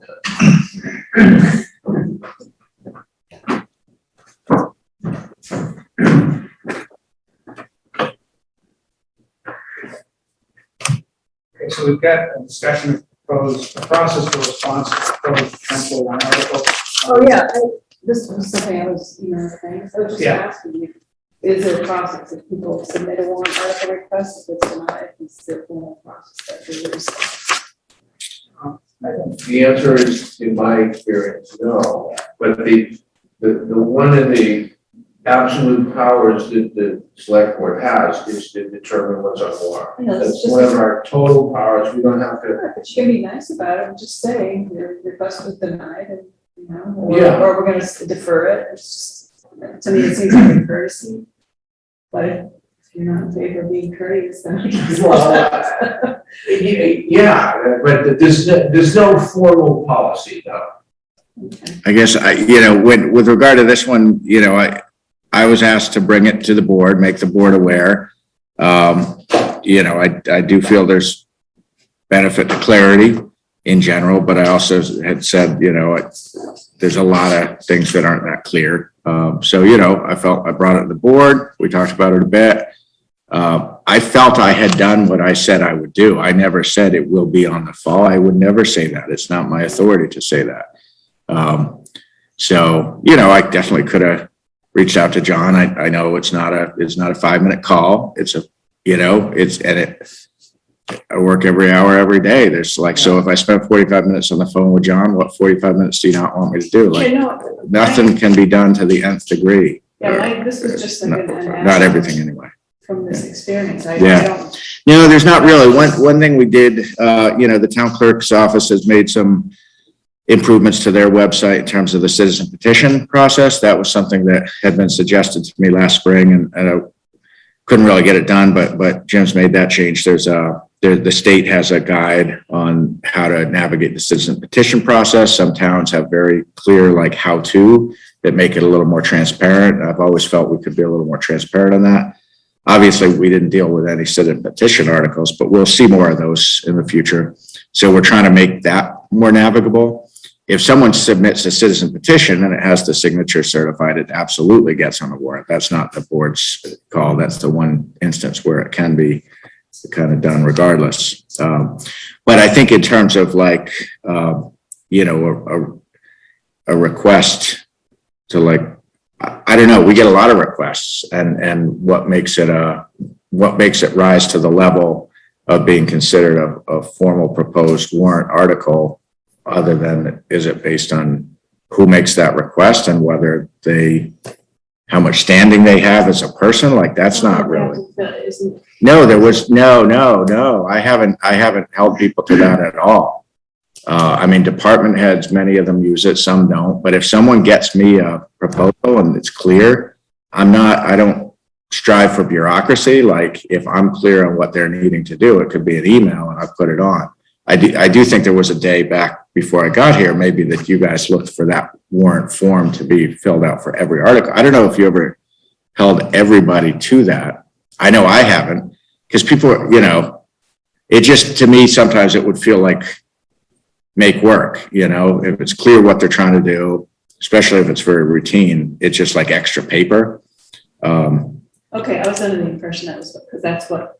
There is a standard form and many people use it, especially those who've been doing things for a long time. Yeah. But not everybody uses it. We just haven't been quite as, partly because we've been in crisis mode for 3.5 years. So we just, we pick, some things have to be done exactly right. Some things are, if it's clear, and my kind of barometer of that is, if I'm bringing in a warrant article for the board to review or for FinCom to review, do you understand, are you clear on what's proposed and why?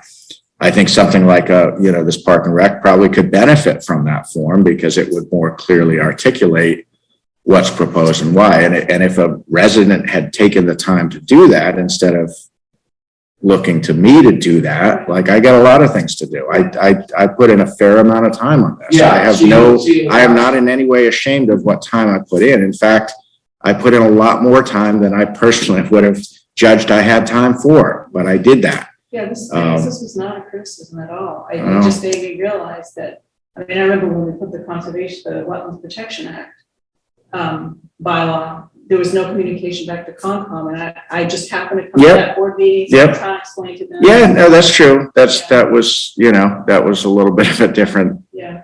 that was So that's- kind of it was late in the just explaining process. And This whole process, and it was more of a question, is there like some form of response, and the answer is no.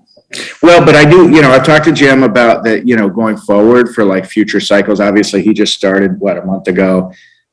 So, he wasn't here all summer and there's a lot of history and stuff, but, we met on this last week and I said, like Mike and I always had he and I were both super involved with the warrant, the language of the warrant, the language of the motions, and it was never really clear what he was doing, we were team, we worked together. Like sometimes I do more, sometimes he do more, we pass it back and forth. It wasn't like he did this and I did that. Like we worked together, we got it done. So, we'll develop the same with Jim and Christine. And I do want to get to the point where I don't uniquely know some of these things to where if anybody calls Jim or the clerk's office at any time, for like the next cycle, he would have his finger on the pulse of what is on the draft warrant. Because, these past couple of months with the turnover, like that's been on my computer. There's not up until, other than what I circulate to the board, sometimes often I have been looping in Stephanie more and more, but even that, like going back a few months ago, that wasn't really her thing with Mike here, but I need more people on staff more involved because right now it's a lot that's too much. It's been just me. So I do want to get to the point where the manager's office and the clerk's office has access to the same information about what is on the draft warrant, so that it's not just me who can answer the question because that becomes a bottleneck. But that has been we've had a lot of staff turnover and Who asks what's on the warrant?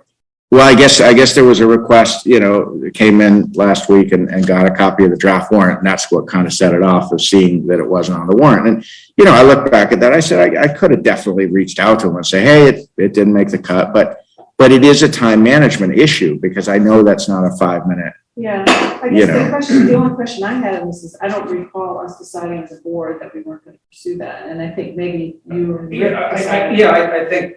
I think I made the decision that we weren't going to go forward with it. There was enough other stuff in play, and at some point we have to decide. Is this relevant right now? Is this something we have to deal with right now? We have this much time, and we have this much stuff to fill the time. Right. And so what do we cut out? What don't we do? And if it's something in this particular case, I now understand more, but I didn't really know what the basis of the request was. Now I do, and now we'll make sure that the goal of the basis of the request is satisfied. With that said, I think there's a reasonable chance that no town meeting action is needed. Right. I did reach out to Tim. We talked it over and I don't want to get ahead of his written opinion, but in talking with him, I don't believe it's an opt-in statute. And I believe his advice is probably going to be that statute does apply. But until I have that, I'd like to get that in writing, and he's on vacation this week, but that was not I could not get a clear answer on that, nor has this resident. So it may end up being kind of moot in terms of the town meeting, not moot in terms of the process and communication. That can always be better. It's just a matter of, there's just not a lot of people who work for this town and we can't do everything. We try and you just. Ladies and gentlemen, I have one more question I'd like to ask, and then I'm going to say goodnight. But under Article 1, I just noticed this as I was going through. Article 1 now reads, to see if the town will vote to hear and act upon them. So does this mean now that I have to call for a vote to hear normally I just ask for reports and people just get up and make their reports. We don't vote to hear the reports. But this specifically says to see if the town will vote to hear and act upon the reports of town officers. So does somebody have to make a motion? I move that we hear the reports of town officers, and now that's another extra motion in there. Which seems to be. It's usually phrased without that. These are all red lines that came from, and it's just a matter of a different attorney, just like I said a couple of months ago, the stuff that's been routine will not be routine. We got new legal, new town clerk. Let's not overburden things. I said that months ago. So Well, in this case, Yeah. I particularly dislike this addition. And because I think it puts another layer, a totally unnecessary layer into this. We've never voted to hear the reports before, nor do we vote to accept them. People just give the reports. If it ain't broke, don't fix it. But there is an article for town reports, right? Right, but it just said, It's just. to hear and act upon the reports of, Yeah. that's all it ever said. Yeah. This says we have to vote. So we can vote against people presenting and then. See, that's- Yes, yes. He said we don't want any town reports. Go away. So Casey, historically, I didn't even pick up on that. So historically, it would say to see if the town will hear and act, or. No, it just says to That's hear and correct. act. Or just to hear and act. It just says to hear and act. There was no if. Yeah. You're hearing it. Well, maybe in COVID times, we want to keep the meeting short, and we don't want to have town reports. It's been kind of a move, there's, but. Well, I don't see, honestly, on this one, I don't see that this adds anything to the, I tend to agree with Casey on that. I mean, I just was kind of the passer. I got these red lines Thursday and I kind of put them through. I don't disagree with Casey. How would it impact things if we modify that right now? Oh, I think it's great. Go Okay, back so to, I'm gonna make yeah, a if it ain't motion broke, to don't fix remove it. the Words from Article 1 on the working draft 10-121 for the special town meeting warrant, that we remove the words to see if the town will vote. Two. Second. No, we still want to hear Well, there's already a it. two. Yeah. Anyway, I got what you said. Yeah. You a second? All in favor? Okay. All right. thank you. Thank you. Thank you. Moving on. And good night. Good night. So, I think it's a good, that's a good discussion because it has been maybe a little bit of a black box with the, opening, closing of the warrant. And, as Archie said, the board does retain sole discretion to include or not include. But yeah, the wetlands bylaw, I mean, that should have been communicated more promptly and, it's just a workload issue, so. Well, I mean, that could be a function of the clerk of the board, right? Doesn't Yeah. necessarily have to be the town manager. Definitely. Now you're talking. So, in that respect, are there any other proposed articles that didn't make the cut that you think? Well, yeah, there was some discussion about, a leaf blower ordinance, and that's a big, there was some discussion with staff, and that's a big thing to take on. You got to study it, and so you don't just want to throw it on the warrant, This board didn't choose to just throw it on the warrant. So any given resident might have wanted you to.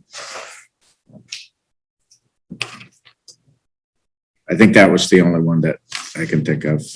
Yeah. But if it wasn't on that list I circulated, it wasn't, no, because everything I know, I put in those Yeah, packets. no, there was. There's nothing Yeah, I had a couple that I've gone, I think we've named the ones that fell off, yeah. We asked them. Yeah, that was my recollection. Right, no, we did, we actually looked at it and talked about it and decided to. It was probably 11 o'clock at night, Yeah, and we only had 7 more agenda items to do. And so we soaked up every last little bit of thought that we could, and it flew back out of our ears. Eventually, that's what happens. So, okay, moving on. So this is request for authorization to pursue a municipal energy technical assistance grant. It's called a meta grant application. So, last time we talked about, at our last meeting, we talked about the proposal that we had gotten from a company called Select, who was part of or who essentially is working as the chosen provider, chosen vendor for a nonprofit called Power Options that does municipal and other nonprofit energy consolidation, energy purchasing, those energy issues. And there was concern about whether or not the process we were using first was the best way to go about doing things, the right way to go about doing things, and the best way to go about doing things, and also did it give us the best deal. So the agreement was that I would reach out to Power Options to get some information on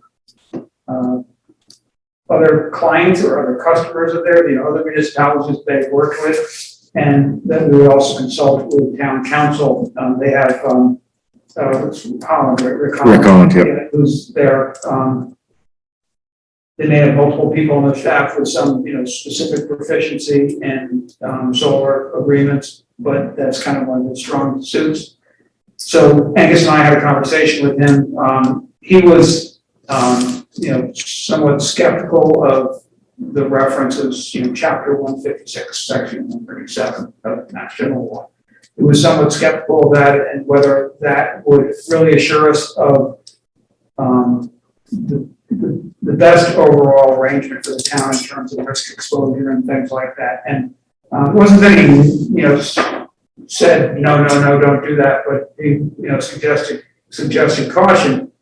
And I don't recall what other points are worth mentioning, Angus. You might remember something else in particular, but after we spoke with him, it was just seemed that we should think seriously about other options. The traditional process would be to follow more typical procurement procedures and, put together an RFQ and have potential vendors make proposals or provide quotes, however you set it up, an RFP or an RFQ, but in any event, follow a more traditional procurement process. And we didn't have the information to do that. And it seemed, and there just happened to be this meta grant opportunity that was open, but it was closing in 4 days. And so I made the unilateral decision, which I suggested it. You and I were on the same page. Yeah, no, we were on the same page, yeah. Yeah, Angus suggested it, and I was trying to let you off the hook in case everybody was pissed.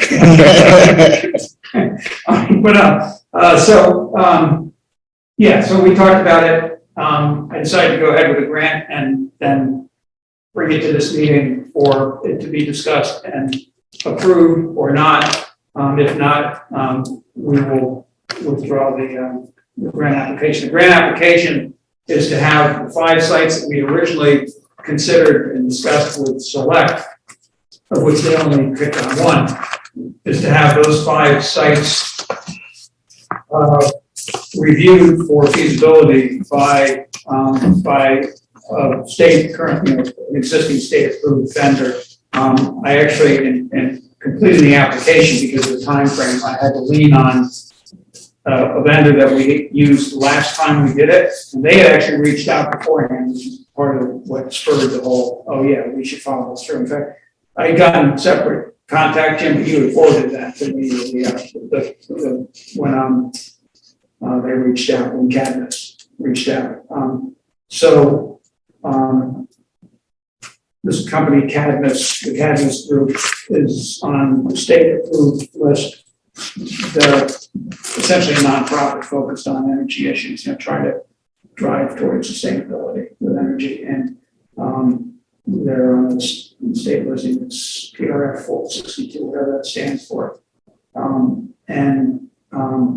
They're the vendor that we worked with when we did the RFP for the site, Main Street Solar site, back 6 or 7 years ago.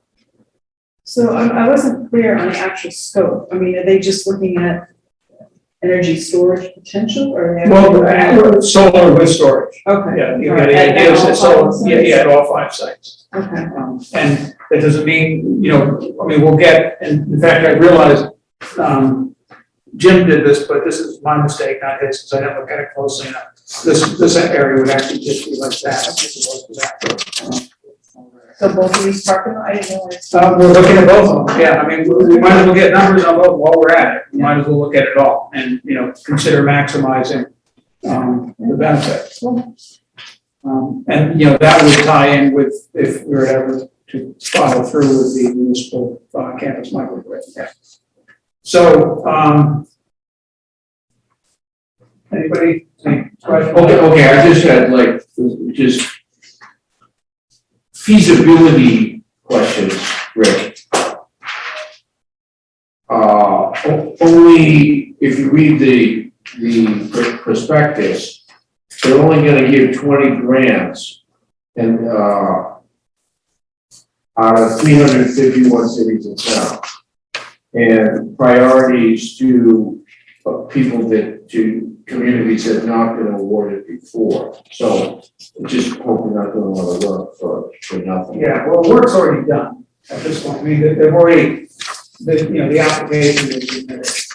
Okay, so it just seems like. No, I understand. The odds don't sound good. No, I understand, but the odds, each time you do one of these, the odds are, funny thing is, we've never not, I'm not saying that that's a good point.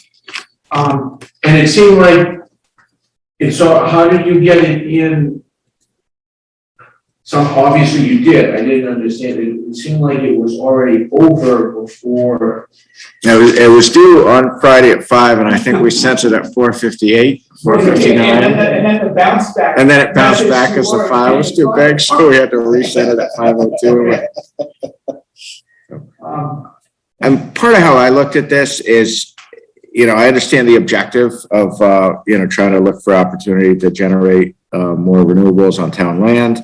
And, and based on the, procurement and the time it takes, it felt like Cadmus, if we had them, they could help get done what the town's trying to get done without leaning too heavily on it. In particular, worry about with Wayne and the procurement, and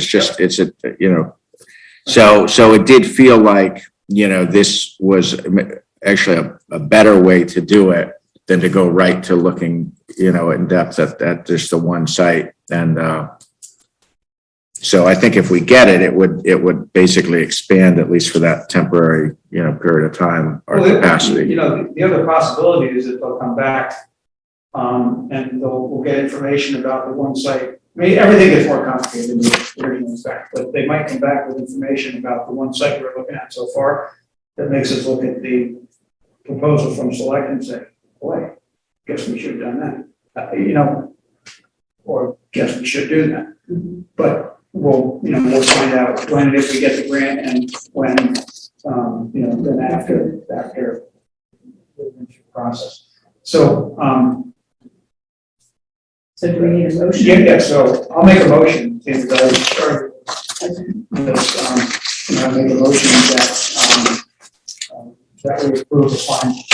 We approve the application that has already been made, the application process that's already been made, of the grant for evaluation of 5 sites for solar. Second. Any other discussion? All in favor? Aye. Thanks. Okay, so we got the employee COVID-19 social protocol draft. So just a couple of minor tweaks to what the draft's in front of you. I did send this over to Paul to get his take on it, and he had just 2 really minor changes that he thought would make it a bit better and a bit clearer. And they're kind of, technical, well, not really. Anyhow, so under the isolation piece, it's on page 118. He just wanted to make clear that 10 days after the date of the testing, it's on the 11th day that you can respond. And I think that's clear, but he just suggested adding that because just make it really clear. And then down below under quarantine, the very final line on that page, the employee may elect to be tested on or after day 5. And then to change the end of that sentence. So instead of saying may return on day 8, to say may return on the 3rd day after the negative test. So,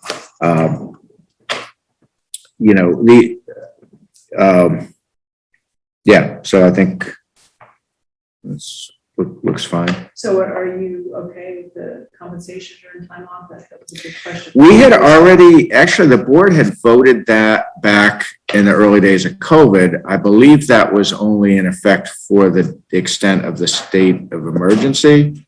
But back in the initial days of COVID, that the board had voted that if anyone took time off because of either exposure or self-quarantine, that would be paid, and that it didn't come up much, but when it did come up, those employees were paid. If it came up now where the state of emergency is no longer in effect, that would present my office with a challenging thing because it's not really clear. So this would make it clear. So if that's the will of the board, if it's clear and that's easy to implement. Well, the governor also extended the 5 days of COVID-related pay. So I assume that you could use that, right? I don't know. I don't know about that. It was like last Thursday, it was before his desk, he had it approved before midnight. Okay, And yeah, I was focused on, I don't have any idea. I'm sure it's true. I just don't know anything about it. 5 additional days, so I don't know if that's state funding to apply for. But I don't know anything about it. Yeah, I just heard. So this is essentially sick time that COVID related. COVID yeah, related. or quarantine. Okay. But at any rate. Was it family paid leave? Was that? It's specifically for COVID. Yeah, so are you, the two of you in favor of saying that we'll cover people's costs if we have to quarantine? Cover the pay. If they don't have any sick time. I guess I'd rather do that than I'd like to think that nobody would consider coming in if they weren't sure. But I guess I'd rather do that than take a chance otherwise. Yeah. Hey, but Lenny, the thing you said about having drawn down sick pay, this would apply if they had, but they wouldn't have to have drawn down sick time to take advantage of this, would they? I'm not sure. I don't know Okay. how you work it from your end. Yeah, that's not, the way it was voted back in the early days of COVID was that the time would not actually count against their sick time. And the idea obviously was, we didn't want people to feel like pressure to come back against public health interests, so. So you would edit that as well. Well, no, I had read it that it basically wouldn't count as accrued. It maybe could be clarified, but I understood it to mean that it wouldn't count against accrued sick time, even if accrued sick time has been depleted. So an additional kind of wrinkle on this is, would this cover part-time employees? I mean, did you have to handle that before? It didn't come up. I know when the board voted it initially, they were crystal clear that they intended it to apply to union, non-union, part-time, qualified part-time, full-time. It was everybody. So, yeah, I think as long as it's regular scheduled time. Obviously we have seasonal workers, we have temporary, that kind of thing is different, but for a regular scheduled employee who's got, works every week and works those hours every week. That's how I would read it, that apply to anyone.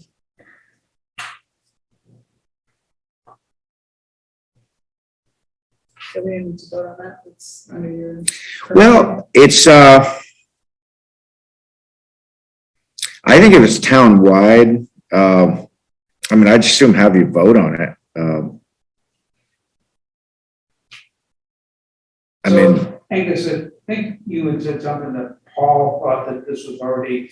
But I talked to him, he said he didn't see any harm in it. He didn't see it was necessary, but he didn't see any harm in it.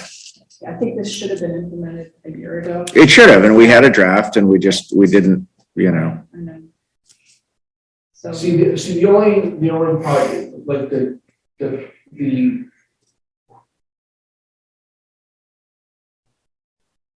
person who's been within 6 feet of an infected individual for a cumulative 15 minutes, like, that's a very subjective, unmeasurable. Right. I carry 17 stopwatches, and I start another one every time I step up into something. And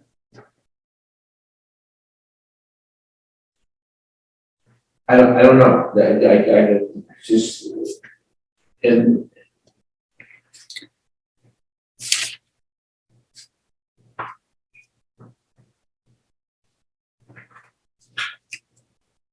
You know, numbers are really nice things that cost, but,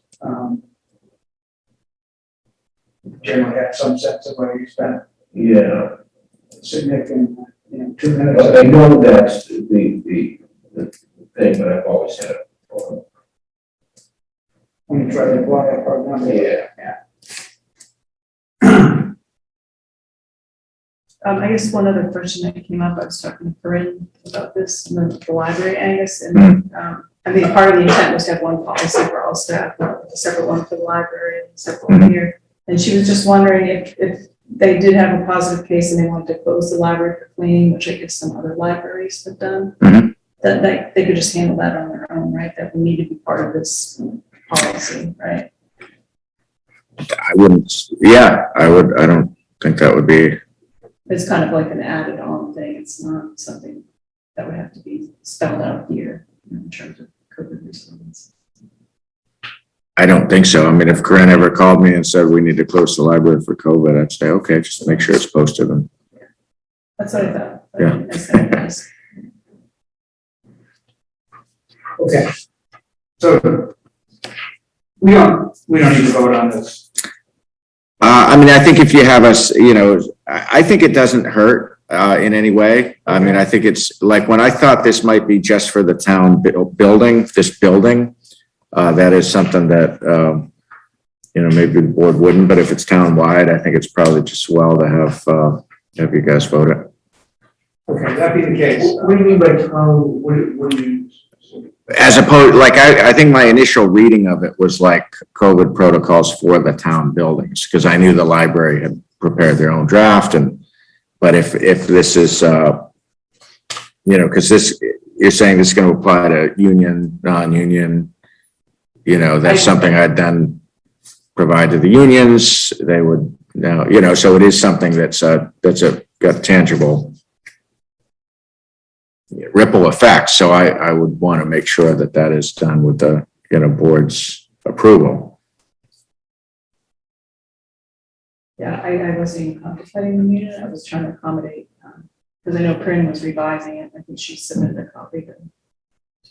Yeah, she did. Yeah, Paul got So- back to so those my- comments. So I worked off her copy, tried to incorporate her comments. So I was trying to cover the library and this building. Okay. I mean, there's no reason why it can't apply to other, police and fire unless you see a reason that it shouldn't. I honestly, my first time to really dig into it was Saturday. I spent some time, I tweaked it. I haven't had a lot of time to give it a whole lot of thought. And other than a single meeting with Paul, I haven't had time to talk to Stephanie or talk to the chief. I mean, it's just, we're doing a lot of things right now. Okay. So I tried to get it so it would be in the packet. I've probably spent a total of 90 minutes on it tops, because I just haven't had more than that. Partly because of, meta grants and things that just park and rec studies and things that just keep getting at it every day.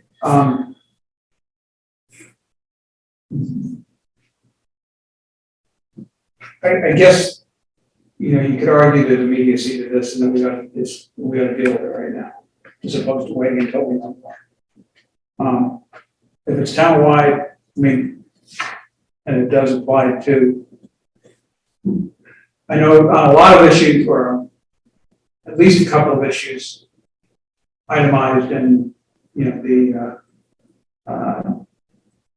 police union contract, that, there be a statement that if this benefit is offered or increased for other town employees, that then accrues to this, applies to this contract as well. So, based on that, I don't know if there's reference to sick time. I don't recall if that reference is used relative to sick time.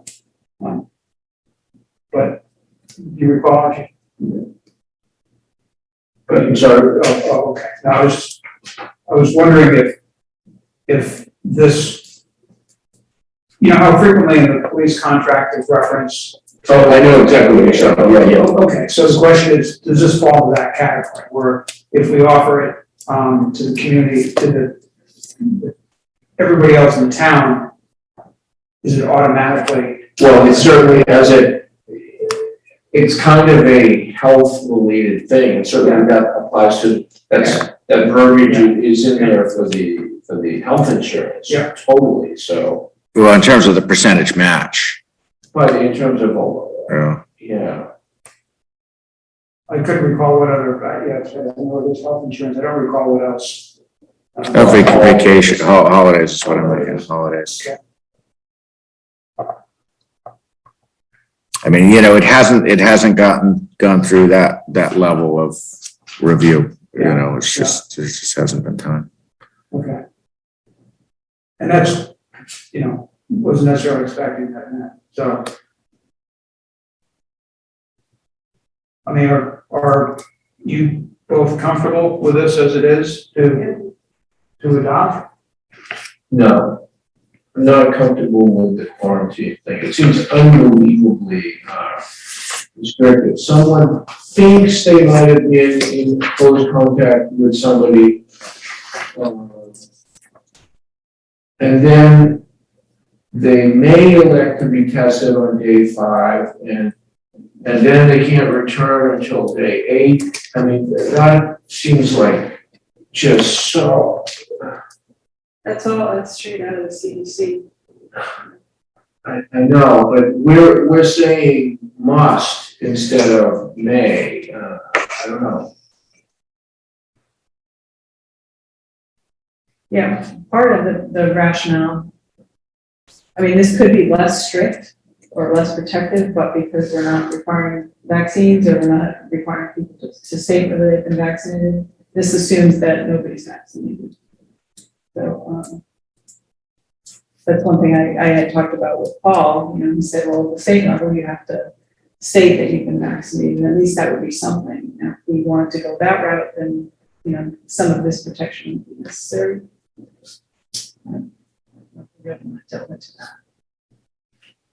And right now, we're all, I'm closer than 6 feet, you're closer than 6 feet from one another. The use of the required and shall, I did talk to Paul a little bit about that. Like if like, do we start, to what extent is enforcement expected of, I mean, does someone get a negative write-up if they walk within 6? I mean, a literal reading, could, different people have different levels of sensitivity on this.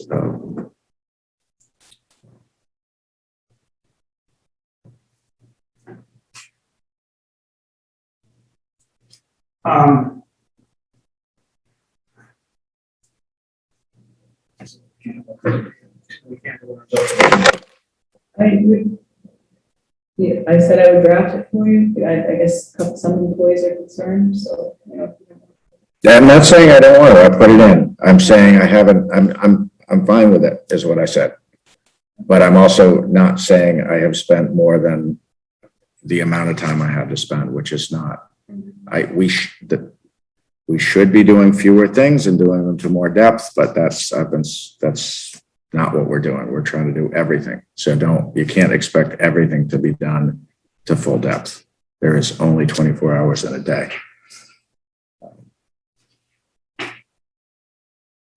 So I put it in because I felt if I didn't put it in, it'd be a problem that it wasn't. So I'm not here recommending it. I'm not here opposing it. You can do what you want and I will enforce what you vote.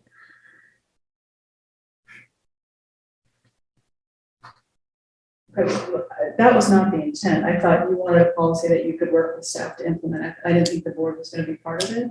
So if you want to wait till you have time, or you don't want to implement it, I mean, I don't think, it wasn't my intention to direct it, this is what should happen. I was just trying to be responsive to the issue that was raised. And will implementing this from your perspective, create a notable load? I don't think so, but because I think, I mean, you know, I talked to Paul about it. We both feel that that the town's taken a lot of steps to ensure safety. We think it's a safe workplace. We're both aware that there's, from time to time, yeah, I mean, you know, it's a matter of how far can we go? But this doesn't, this goes way beyond that. Like if you're on the green line and someone coughs, you could think you were exposed and you were sitting next to them riding to Park Street, you could think you were exposed. This is going. You know, I mean, you know, one of the things that Paul brought up today is like, well, what about this? You know, I'm aware there's employees that right now are scheduled to take vacations, scheduled to get on airplanes.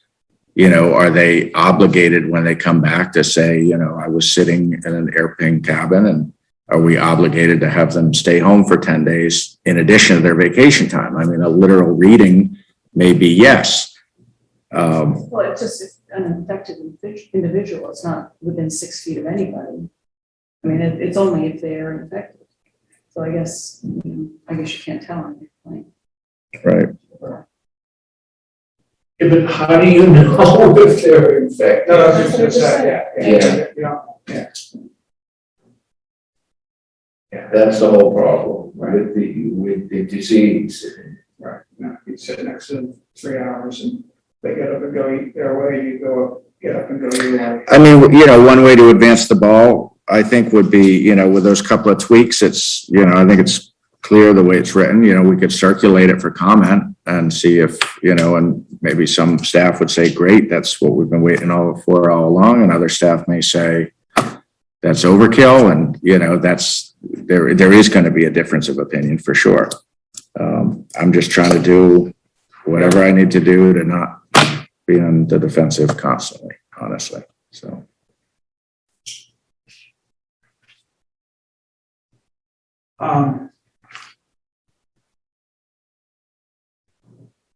So do that.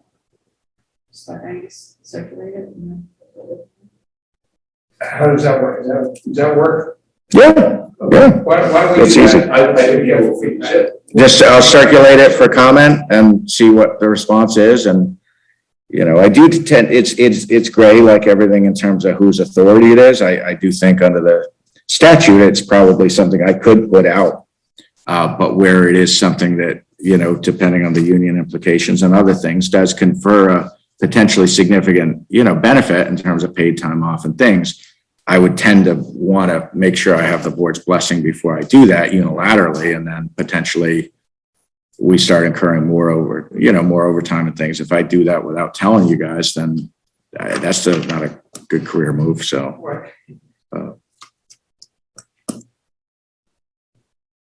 Okay. So I guess what I'm saying is I think I could probably have the authority to put it out, but I wouldn't be inclined to do that without getting the board's. Okay, that's fine. So yeah, I'll send it around for comment. Yeah. And, okay,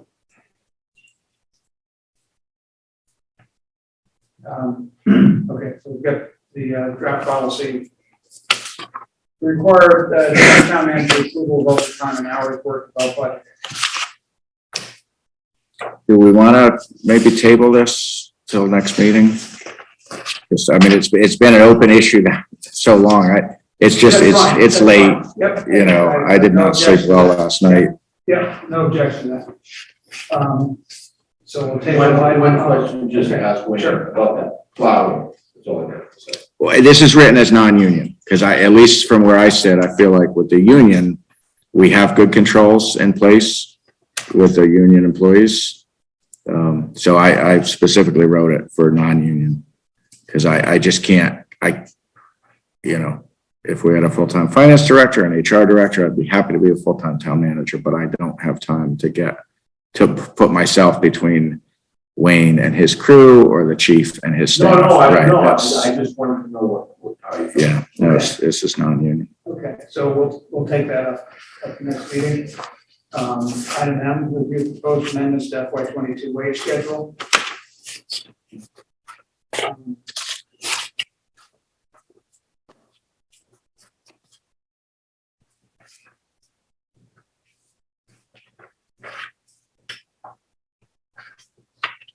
So.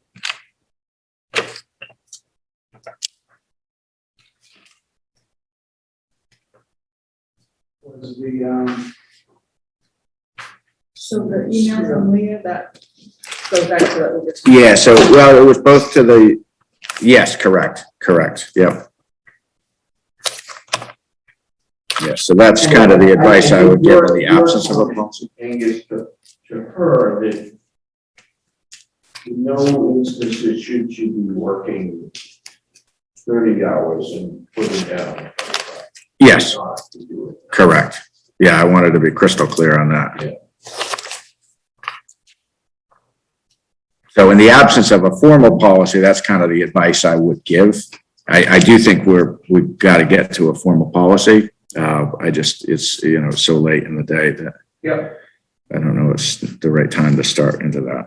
Because this is a big policy. I think Stephanie and I are both very happy with how it's written, okay, but no one else is, it's probably not a 2-minute issue.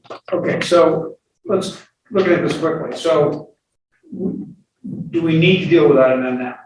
It's 11. No, Okay. no. We need to deal with item N now. What does the community compact grant application do? Oh, it's already submitted. Okay, all right. This was more talking about the October 14th meeting. Yes, correct. So Yeah. is that something that you need help with? Or you just- I mean, I'd love to, I know, a few weeks ago, I'd given you 4 or 5 pages of notes. I'd love to have the time to crystallize that and to articulate some of the challenges of the lack of consistency or the lack of clarity. So I just hope that between now and next Monday, I can have a couple of, some amount of time that I'm not under duress. Yeah. But I have been under duress for, since as long as I can remember, honestly. So it's hard to find the time to crystallize it. I think, I've got bits and pieces. It's all in my head, but I think having a standalone meeting is beneficial because it forces us to but it's got to be concise and it's got to be clear. And I think, yeah. So are you envisioning that you would kind of run the meeting? Or is- You have all the knowledge on it.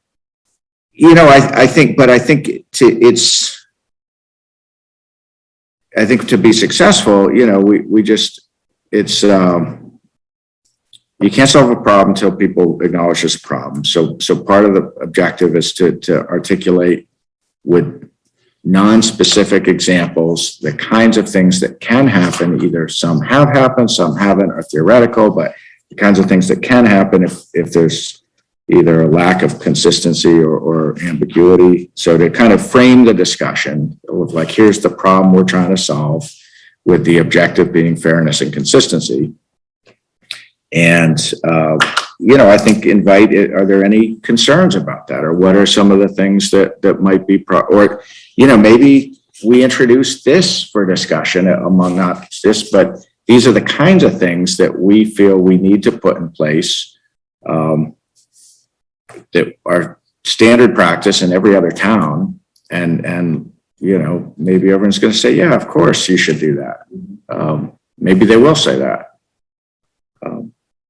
But I know I'm going to need some time to work both myself with Stephanie, with Tim. Tim's out all this week, so next Monday's a holiday. He is planning to be there next Thursday, so that's good. But he and I talked on Friday, and we both acknowledged we don't have a lot of time to prepare. I'm not suggesting we postpone it. I want to go forward for the 14th and make it a good meeting, and we need a springboard to really get everyone focused on this. I guess my challenge and, you know, I welcome, you know, some input from maybe, you know, Rick, you're the chair, we work together a lot, but to help, because I have a lot of scattered things, and to help me crystallize those so that, because I don't want to be all over the map, that's not helpful. But there are big issues, big and small, and if we ignore the small issues, those don't get addressed either. But those all illustrate the problem. But, you know, we did put in the Don't grant. try to do everything. No, no, I think what Wendy had sent around was good, you know, yeah. Two, No, yeah. 2 or 3 things. I think That's it's it. 5. I think, yeah, I think she did 5, but I think those were all, I think that was, and, you know, I think that was the right list to kind of frame some of these things, and, you know, I just hope it's not, I hope people accept it in the spirit which is offered, which is we're trying to get to fairness and consistency. And I think people would acknowledge that's not always been there, so, Just don't try to do too much. yeah. It's like going to a continuing education thing. If you get one pearl out of something, it's good. Because it's gonna be hard if you do too much, try to do too much. I want it to be successful. Yeah, well, we kind of need it to be successful. Yeah.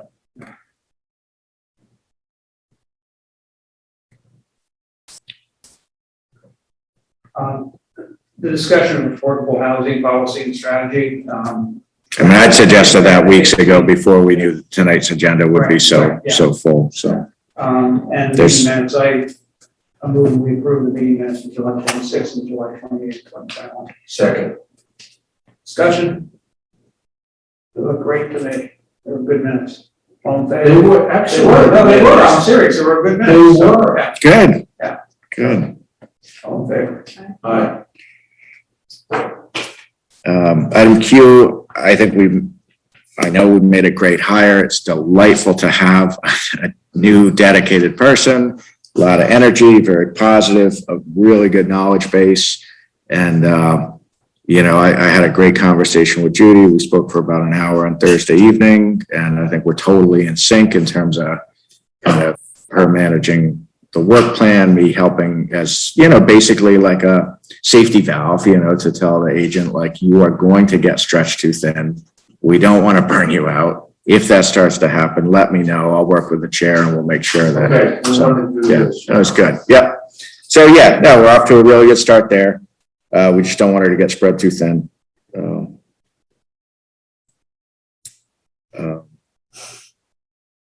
You know, R is just process update. Park and Rec was fine with putting up signs. I think we got a, you know, pretty good game plan of that. MS4, we put that annual report in. Like another significant piece of work. It's, there's a lot of bureaucracy with that MS4. Yeah. See that. I don't know if this is a future agenda item. I just had a question on the packets going public. Yeah. I'm wondering about, I was thinking emails, like there's a lot of emails. No, I would never put that out. Yeah. Oh, okay. Well, so this, but that's, yeah, I've been working with Jenny on that because it's like sometimes make the whole packet and we're trying to figure out what's the right balance. We want to put as much as we can, but it would take 8 hours to go through this and make those redactions or deletions. And then there's missing pages and people are like, where are the missing pages? And it could become a real issue. So one thing, Jenny, I met for about 20 minutes today on this, and we haven't yet kind of formally tasked Christine with it because we haven't had time, but we also, like, one thing we thought might work is when I turn out the packet, maybe I highlight those issues where the packet material is of particular relevance or interest. And then instead of posting the whole thing, maybe Christine post those items. And that way, like the draft warrant or the, 5 or 6 or 7 things, that way it's like a lot more than is there now, which is just the agenda, but not going all the way. So, but we have to figure out what's the balance of transparency, but workload. Because if it was just, it's just, yeah, we don't have someone who has 8 hours on Monday to like do that. So every week or every 2 weeks. So, you know, Jenny and I have been most directly involved with doing the packets for a couple of years now. So, and it's not, I think there's a right answer there that's somewhere between everything and nothing. Yeah, I just know if we're under, like if a resident writes an email. Oh, no, I would never. Yeah, that's what I was trying to say in the, you know, in Westford, they had a very clear policy. Anything that was someone's phone number, email address, home address would be redacted. That would not ever be put out on the town website. Their full name would be there. Their full name would be there. Yep. And we don't have a formal policy, but that's the rule of thumb I've always used ever since I was in Westford. But there's got to be something that, you know, we sit with Christine and give her some clear direction on what should be redacted, what should be removed, so that she can fairly efficiently, you know, maybe in an hour's time. Still, it's a bit of work. It is a bit of work, and that's why we haven't done it. You know, I did it in my last job. We posted all the packets. 21 pages, it would have been more than an hour's time. Oh, my God. Yeah. I mean, Well, even, I guess I'm thinking in addition to the personal information, I mean, I feel like, you know, when you have a public meeting, like a Zoom, you have to acknowledge that it's being recorded. I mean, Yeah. if we're printing someone's email communication. Right. We have to. No, I told Jenny that. I said, you know, sometimes I, you know, put in some of the emails because that's the best and most expedient way for me to get you guys the context that you might need or want. You know, I do a bunch of memos, but if I had to do a memo to summarize, you know, sometimes it's just expediency, you know. And yet I told Jenny, like, if I'm a resident sending an email to the town manager, I'm not expecting that's going to be on the website a week later. So it's that judgment of what's like, and it's all public. I mean, anyone can come in and request a packet. It's all public. We would have to redact it first, but you know, everyone. So that's why it's not as simple as just posting a packet to the web. There's some nuance to that. We forgot one thing. This is an unexpected agenda item, and we should make a decision regarding vacation. Oh, yeah. That was not used from FY 2021, that was not used and isn't able to be used for October 30, you know, or the end of October. And this is a single time extension, because essentially reflecting the fact that a number of people have vacation time left over because of the situation surrounding COVID, and you know, people were not able to use their earned vacation. So I move that. Sorry, do we have to vote to take that under advisement? It's not on the agenda, or? No, I think. Yeah, I think you would. You would vote to add it to the agenda as not being reasonably anticipated, and then you would. So I move that we add that to tonight's agenda as an unexpected agenda item. Second. All in favor? So as I just said, the intent is to allow people to the end of this year, until December 31st, 2021, to use unexpended vacation from FY 2021. And this is a single time extension. It will not be repeated. Unless something else happens, it is not intended to be repeated for FY 2022. All in favor? Aye. Also, I don't think you did take up item M. We did not. I mentioned that, and I thought. Right, no, then we got a little bit confused because the planning email, so. Okay. No, that's right, yeah, or, COA. That's that one. Right, that's the one that. Yeah. Yeah, so this is page 9 of your executive packet. Yes, I'd like to make a motion to change the Council on Aging meals grade from 1 to 3. And the rate, we didn't actually come up with a number. We did $20. Oh, okay, oh, we did, okay. Make a motion. Yeah. Second. Session. All in favor? Great, thank you. Thank you. We're gonna reconvene our second, so. Okay, so, Phone call tomorrow, right? I'm sorry? That'll be a nice phone call. Yeah, very much so. Yes, and welcome, good news. so, previously, there was an item, well, actually, we do have placing items for future agendas. I'd like to ask that agenda items for the next meeting be introduced at, whenever possible, be introduced at the prior meeting. What's been happening is that, Angus and I will spend a significant amount of time trying to figure out what makes sense to carry to the next meeting. And Angus invests a tremendous amount of time in trying to get those things all buttoned up and ready for the next meeting. And then new items have been getting introduced, and I could just not put them on the agenda, but I don't really like to do that. So having, a heads up that there are new items, well in advance makes a huge difference, and how we're able to address them and if we're able to address them. It's probably directed at me.